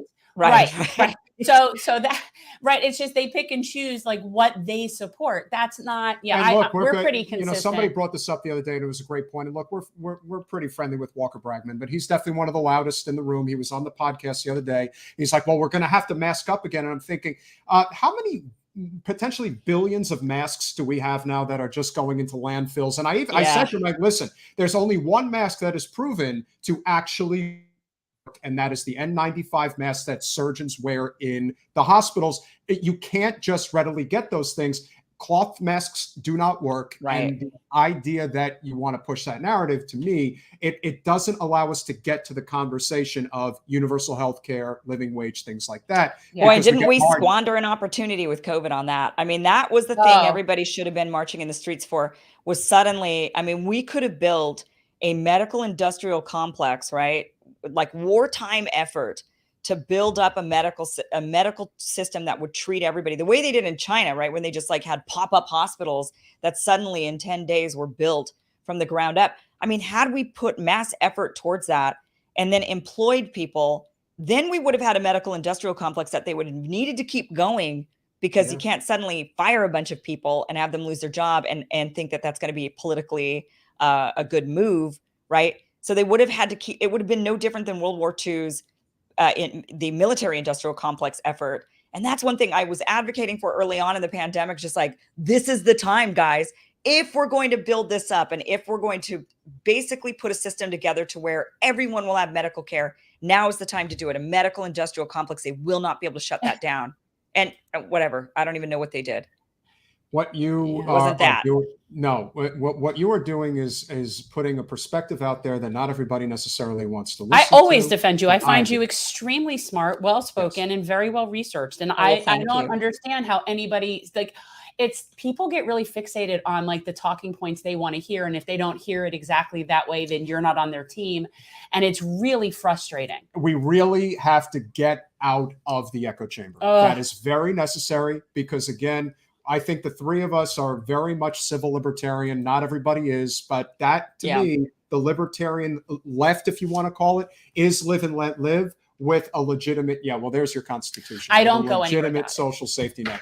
Last thought before you go. Clearly right now, there is nobody in the Democratic Party that is really going to step up in terms of that economic populist left that we need right now. But there is one person who is out there who is considering running for president, and he will not do it within any of the two major parties. So the question becomes, is Jesse the Body Ventura potentially going to run in the Forward Party, which our mutual friend Andrew Yang, I'm sure, would love to see happen? I think that if Ventura, who says he would do it, if there was a viable third-party option, not the Green Party or the Libertarian Party, that he would be able to run with and get ballot access in all 50 states, I'm sure that even the Greens blew it with him, as far as I'm concerned. They can go kick rocks. How's that Howie Hawkins endorsement working for you these days? How would you see it unfolding if the opportunity was there, if he was on the ballot and decided to run? I think Jesse Ventura could really shake things up if he did run. I agree. I definitely think Jesse Ventura would shake things up. I think he'd have to run as a Democrat in order to do it. There's no way he would do that, though. He'd have to. The thing is that Democrats have really infiltrated like the minds of voters into this vote blue no matter who mentality. I mean, they've really done a very good job at making people believe it's an existential crisis if they don't vote for the Democrat.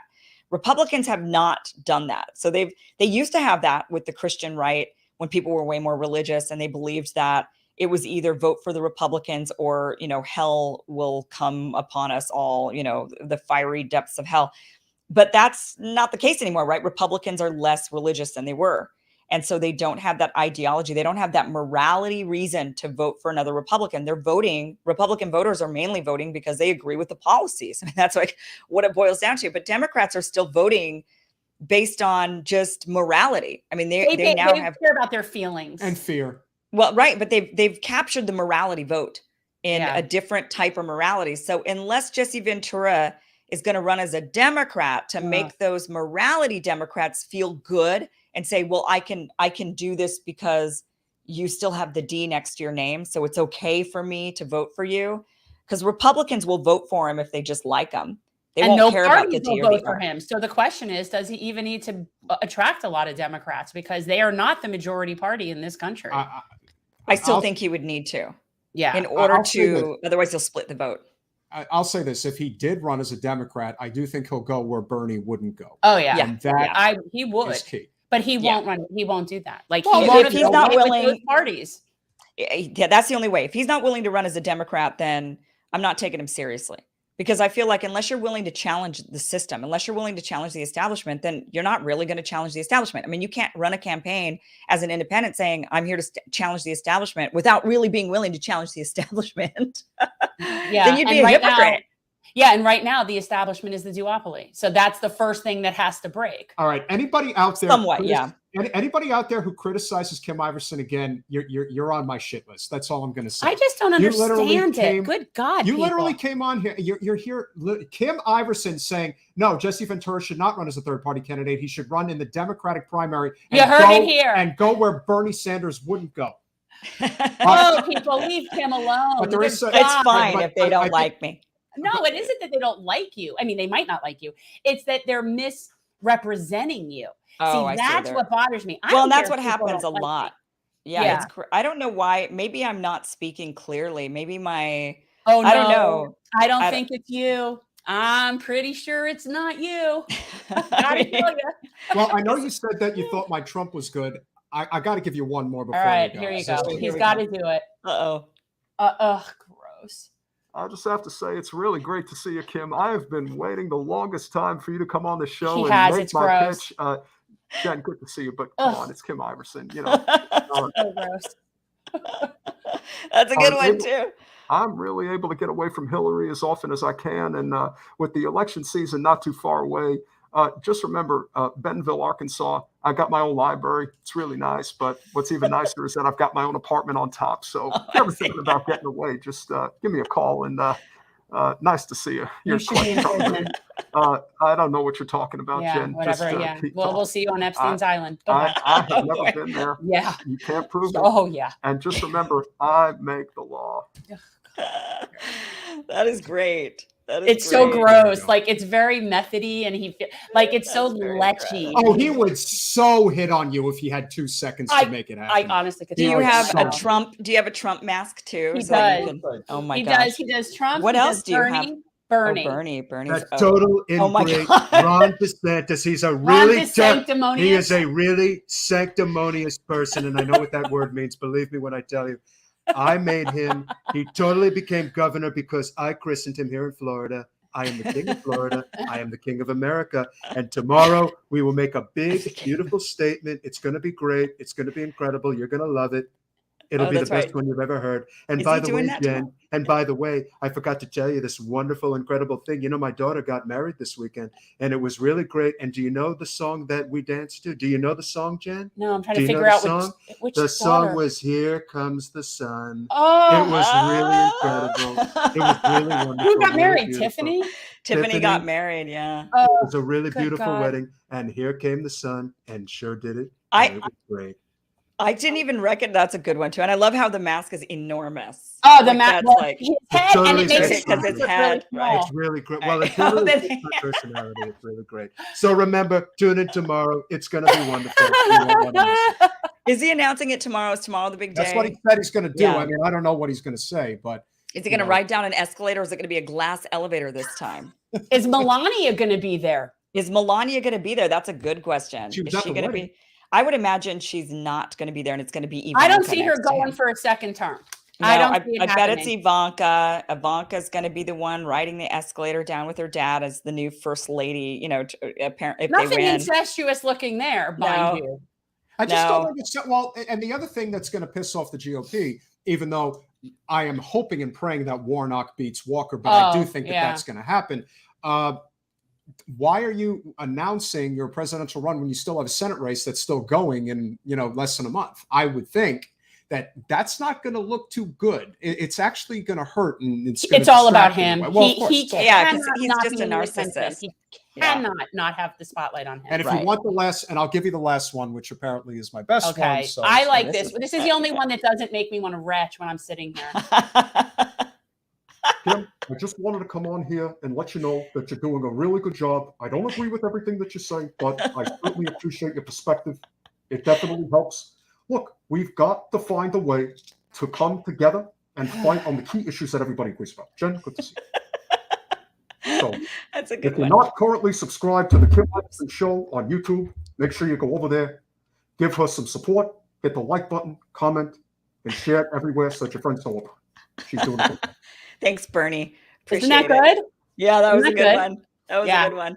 Now you're gonna have to get Ron DeSantis. You're gonna have to get a Ron DeSantis mask, and you're gonna have to like a good, like linguistically, like there's not a good.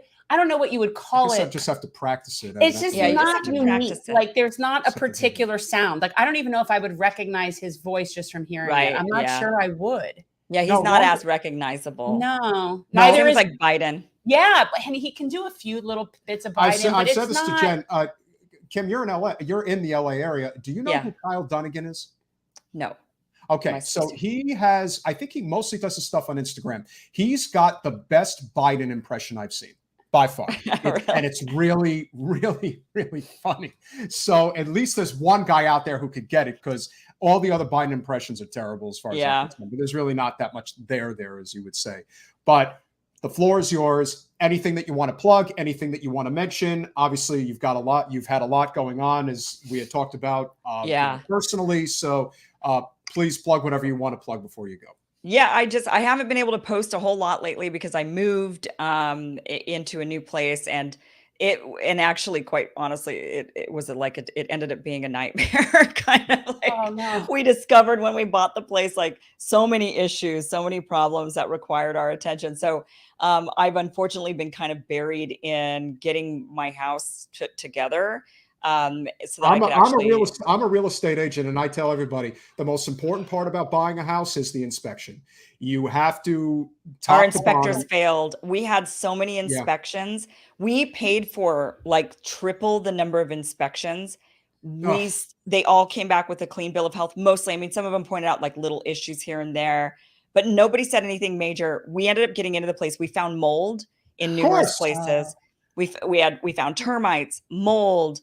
It turns out that the HVAC leaked water. So we ended up with water damage all throughout our master bathroom. So we had to tear all the drywall out and completely rebuild the master bathroom. We discovered the water heater went out, the HVAC went out. And then on top of it, the worst of it all, if that wasn't all bad enough, which we've been in the process of repairing everything since August. We bought the place in August, and then we've been going through dealing with all of these different issues one by one as we've discovered them, which is just a bunch. But then on top of it, the worst discovery we found out was that, which was never disclosed to us, our neighbor, we're in a townhouse with one shared unit. That's it. It's like a duplex basically. Right. And our shared neighbor has the loudest subwoofer ever. Oh. Up against our shared wall, booming thunder into our unit all day. It would start at 7:38 in the morning and Kim, go all the way. Do you have an HOA, homeowners? We have an HOA. They were unwilling to do anything about it. All right, then, that's it. Then you should talk to an attorney. We then went to the police. I mean, this has been like a whole ordeal. We then went to the police. The police have been over to our house several times. There's been like threats of lawsuits now. And I mean, we're hoping that the last time the police came, which was this last week, less than a week ago, I called the police.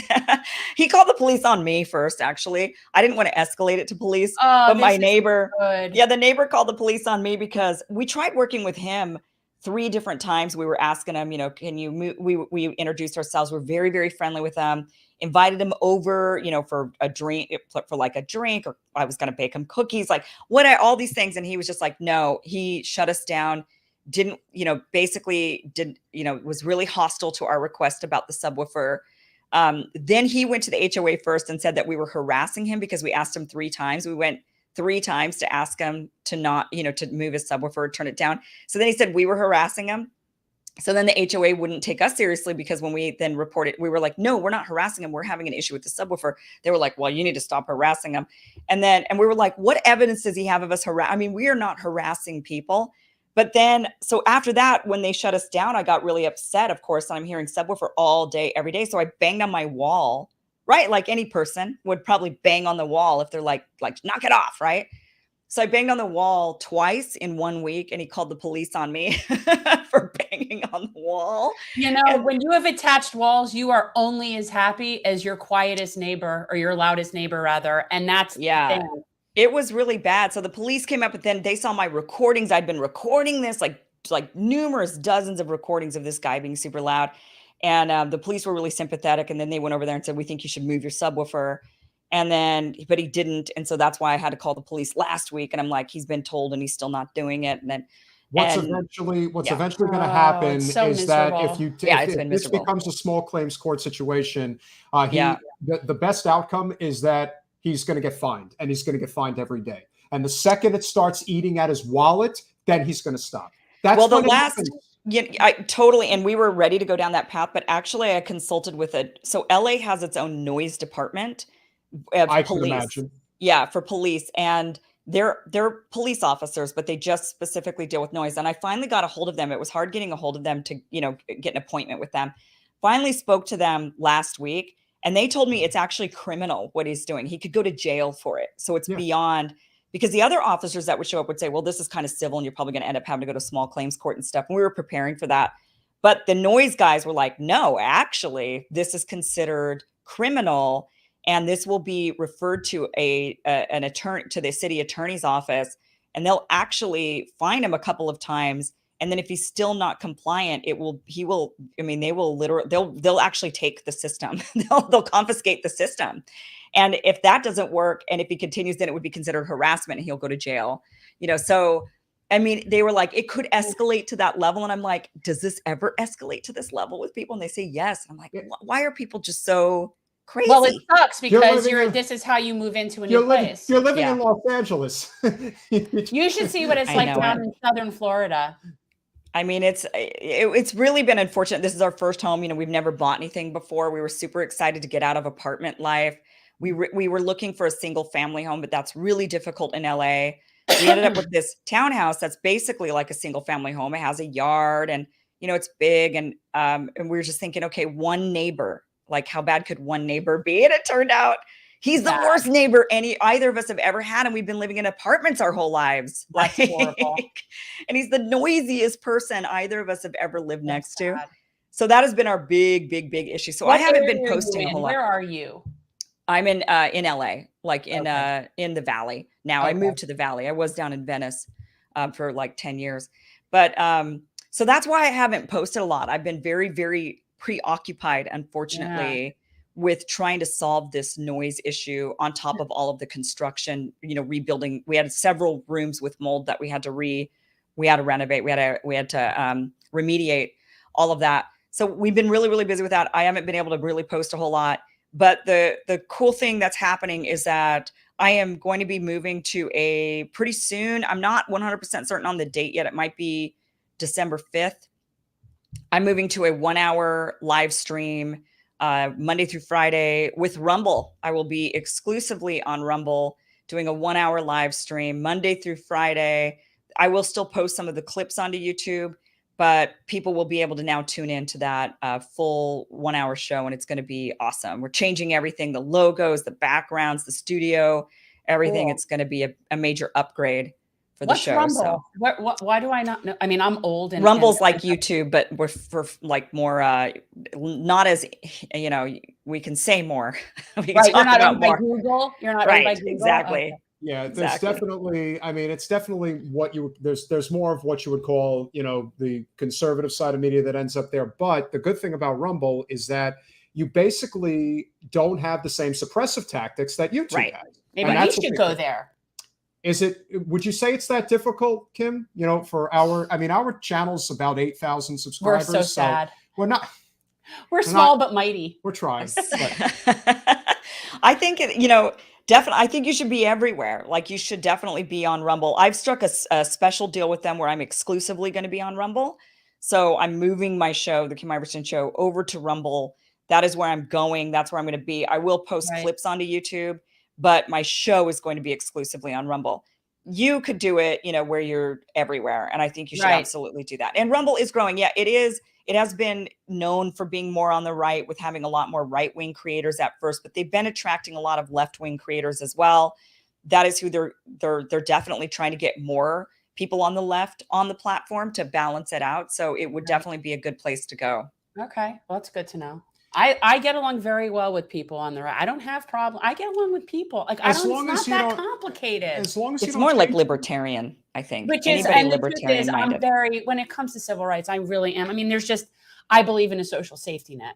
That's basically the distinction between me and them. But it's like trying to explain to somebody that there's a difference between a social safety net and a welfare state. It's like people do not seem to get that the idea behind a social safety net is like a trampoline, and the idea behind a welfare state is like quicksand.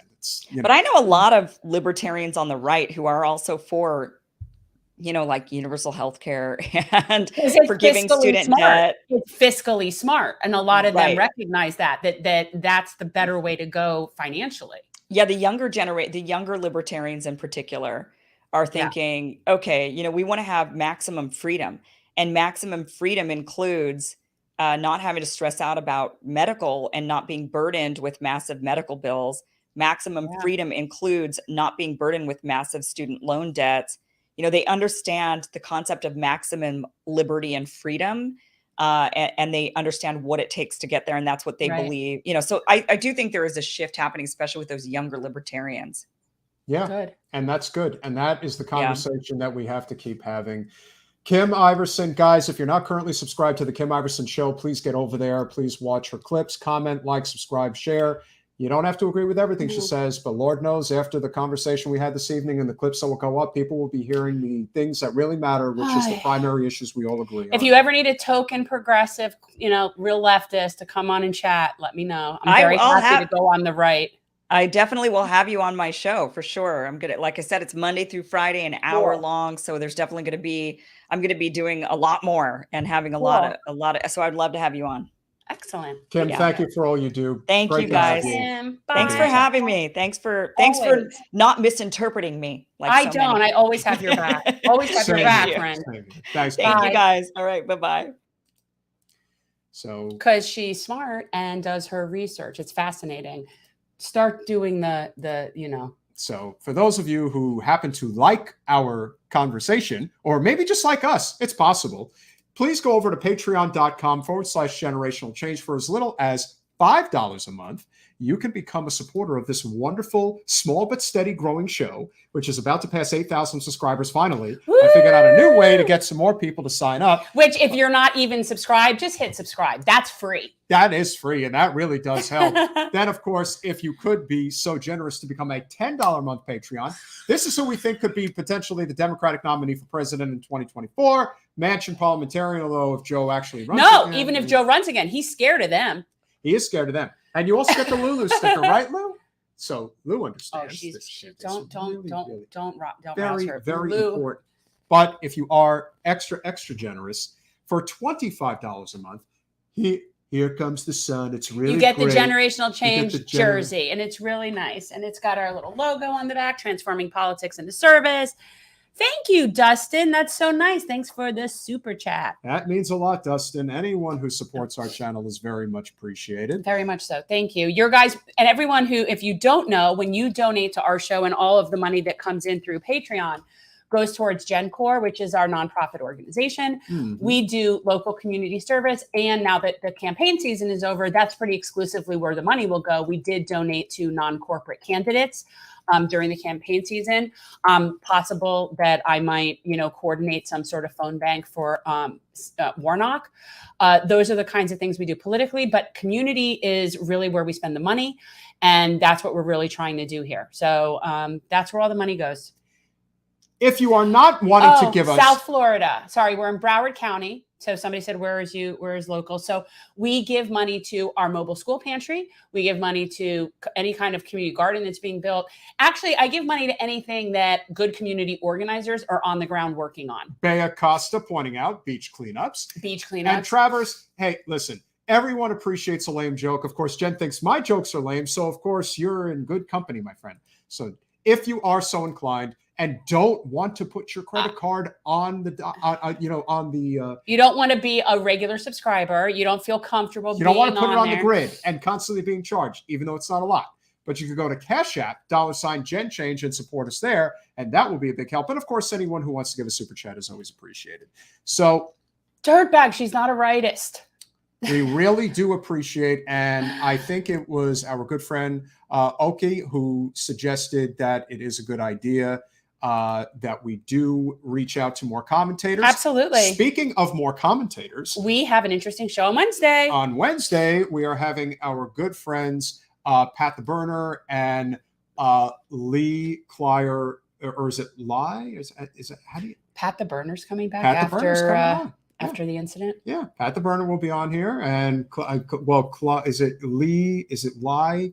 I don't know. I forgot how she pronounced her name. It's like Lie or Lee Clyer, but they're on the Punch Up pod. So that's what they do. And interestingly enough, they're based in the Los Angeles area as well. It's not like we're targeting LA. We're not doing that. No. They are definitely pretty left, I think you would say. So even though if you don't think that Kim Iversen is on the left, I would happen to. I think the answers that she gave this evening are she's a populist. Yes, definitely a left-leaning. Okay, populist. So here's the thing: if somebody's a populist and they believe live and let live, meaning pro-choice, what more would someone need to call you on the left? Like, she's anti-war, she's pro-choice, and she's economic populist. Like, I don't know why you would call that right. I don't, because she wasn't for your. If you ask me, I think that's a good thing. Because for sure. If you're trying to solve the critical problems in our culture right now, which is corporate special interests, particularly Wall Street and Silicon Valley, run this country. Yes. They do not run it on behalf of working people who are suffering mightily every day. Right-wing libertarians like me too. And so we may not agree on everything, and we're not going to, and frankly, we're not supposed to. Wouldn't that be so boring? Yeah. It would be like going to, I don't know, like a local Dem club here. It would just be a little echo. Yeah, this is definitely going to probably make the rounds on social media. So it'll be interesting to see what people think of this. Strategy. Yeah. Just honestly, and I get where she's coming from. Her point is, any way to ever really be successful in a duopoly is going to have to come within those two parties where we are right now. The third party, while you might get like somebody get lucky, like a Ross Perot or someone like that, it's still going to be fringe. It's not going to actually change the system. And so, yeah, it will upset things. So Kim's perspective is that if you really want to challenge the system, you have to tackle it in the duopoly that exists now. And I do get that because we live that here. I also think that if Biden really does run again, and it looks like he's going to, then that really is the opportunity for Jesse Ventura to get into the race. Oh, Jesse, you're our hope. I mean, talk about a real contrast and the ability to really get your message out there, because there wouldn't be anybody else. Nobody's going to, I mean, you never know what might happen, but I do think that a race like that could be very, very interesting. So Punch Up Pod will be coming on. We're going to have lots of great guests that are going to be coming on very, very soon. The following Monday, we are going to finally have Phil Agnew. Took us long enough, but he's coming. That'll be a very good conversation. We are going to also have our, yes, conservative friend, the actual justice warrior, Sean Fitzgerald, will be coming back as well. We're just trying to work out a date with him right now. We're trying to build bridges, people. We've got to build bridges. We've got to make the coalition bigger. This is a class war. It's a class war. And unless you're one of the people that owns everything, you're on the side with us, whether you agree with us on things or not. Well, the truth is, it's not up to you what side you're on. That's been designated by the people at the top as they're continuing their warfare and by kicking down. So you might think that you're on one team or another, but really you're not. And can we give a shout out to your new friend, really awesome person, Alethea Shapiro, and her husband, Craig, who we had the opportunity to meet over the weekend. Woohoo! I mean, talk about somebody who is a true fighter. And you really can't say enough about people who are in a very fortunate position in life where they don't need to fight like they do, but they do it anyway because they care. And that means a lot. There's not enough of them out there, but they are a hell of a dynamic duo. They are raising their kids in the same respect to really appreciate the important things in life, and especially being one of the people, which I think is very, very important, as I'm sure you would agree. And you didn't talk about, last but not least, our very important small business neighbors. As a matter of fact, I am very likely going to be on a small business advisory board. Ooh, imagine that. Maybe you could get us some more small business sponsors. That would be wonderful. I will work on that. But most importantly, for a good cause. So if you are so inclined and need assistance with any type of home, auto, or life insurance, Apex Insurance Agency, based in Delray Beach, South Florida, small business, they could use your support as much as you could probably benefit from the services that they provide. Tell them Jen and Pete sent you. Tell them Jen and Pete sent you. Make sure you give them a call. You might get a discount that is very satisfying, especially at this time of the year where open enrollment has begun.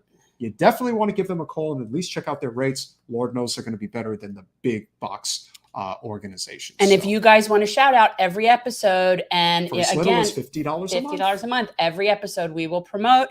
And if you're a taco truck, we will come on site.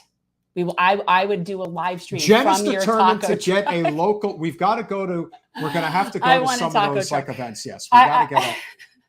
Yeah. So we're trying to build bridges, people. We're trying to connect with people that we don't necessarily agree with, and to alienate people that we don't agree with is not going to serve us at all. It just doesn't serve us. So we try our best to cross-pollinate with as many different people and organizations that we can. When you spoke with Phil Agnew, because originally when I'd reached out to him, it was regarding coming on for that Deconstructing Zionism panel. Is that still what he's coming on about? And if so, then I want to use that as part of the series. Then. Well, I think that we can talk about it for sure. So it really just depends on how you want to frame it. Okay. I don't have a problem with that. Okay. That seems reasonable. Yeah.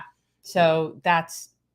So, Dirtbag, our condolences again. It does look like Lauren Boebert is probably going to hang on to her seat. Oh, for the love of all that is holy. So, yeah, you have a habit of saying that when bad people win races. So, because it makes me think of like holy roller religious people.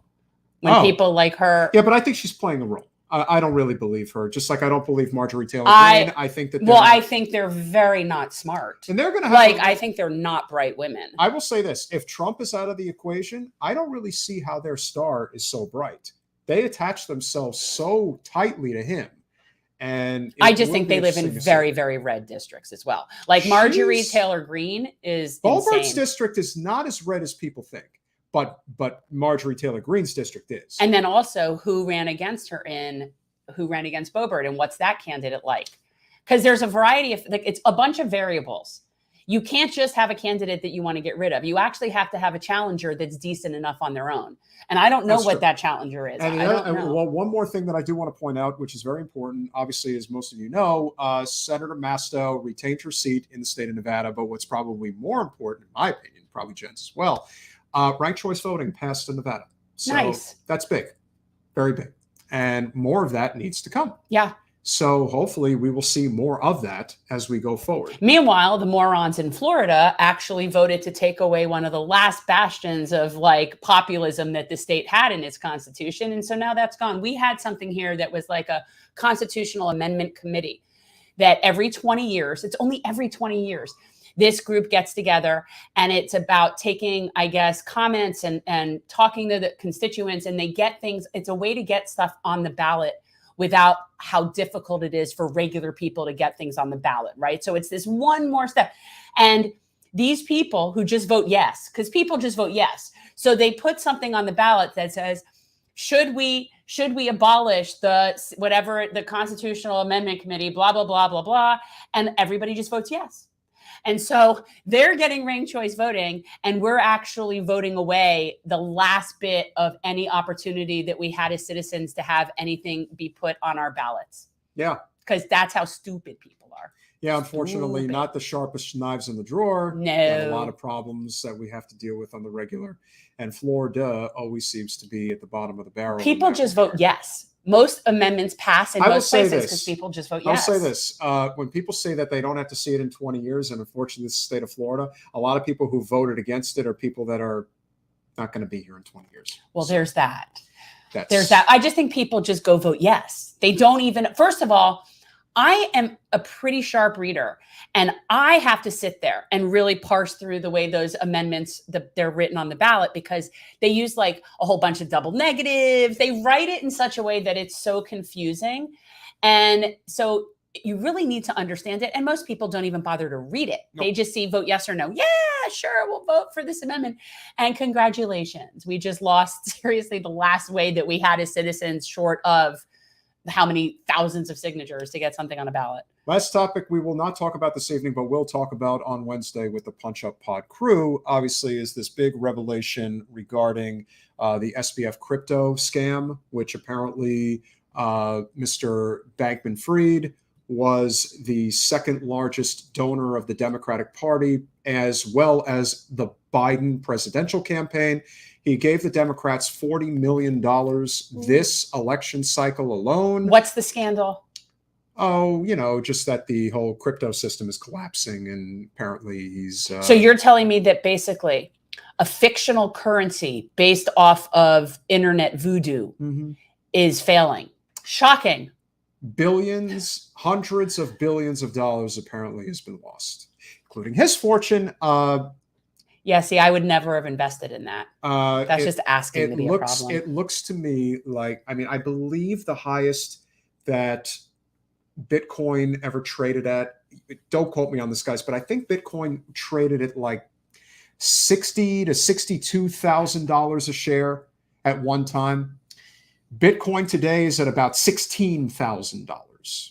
You want to talk about losing everything and then some? But it's a fictional thing. I don't understand agree. how any of that even works. Is that really what we're talking about on Wednesday? Because Well, I got to we'll tell talk- you, we'll this touch- stuff, I hear. No, we will touch about it regarding what this means, implicating the Democratic establishment and what role they may or may not have played. Because this is extreme. The fact that so many things are already starting to happen right after the midterms, I can't say I'm surprised. So with that said, Never a dull moment. remember to hit the like button, subscribe, comment, share, do all those wonderful things that we plead with you to do all the time. We are definitely climbing up that ladder slowly but surely, and hopefully a little bit more every day. We appreciate your support. We'll see you Wednesday. Bye, all.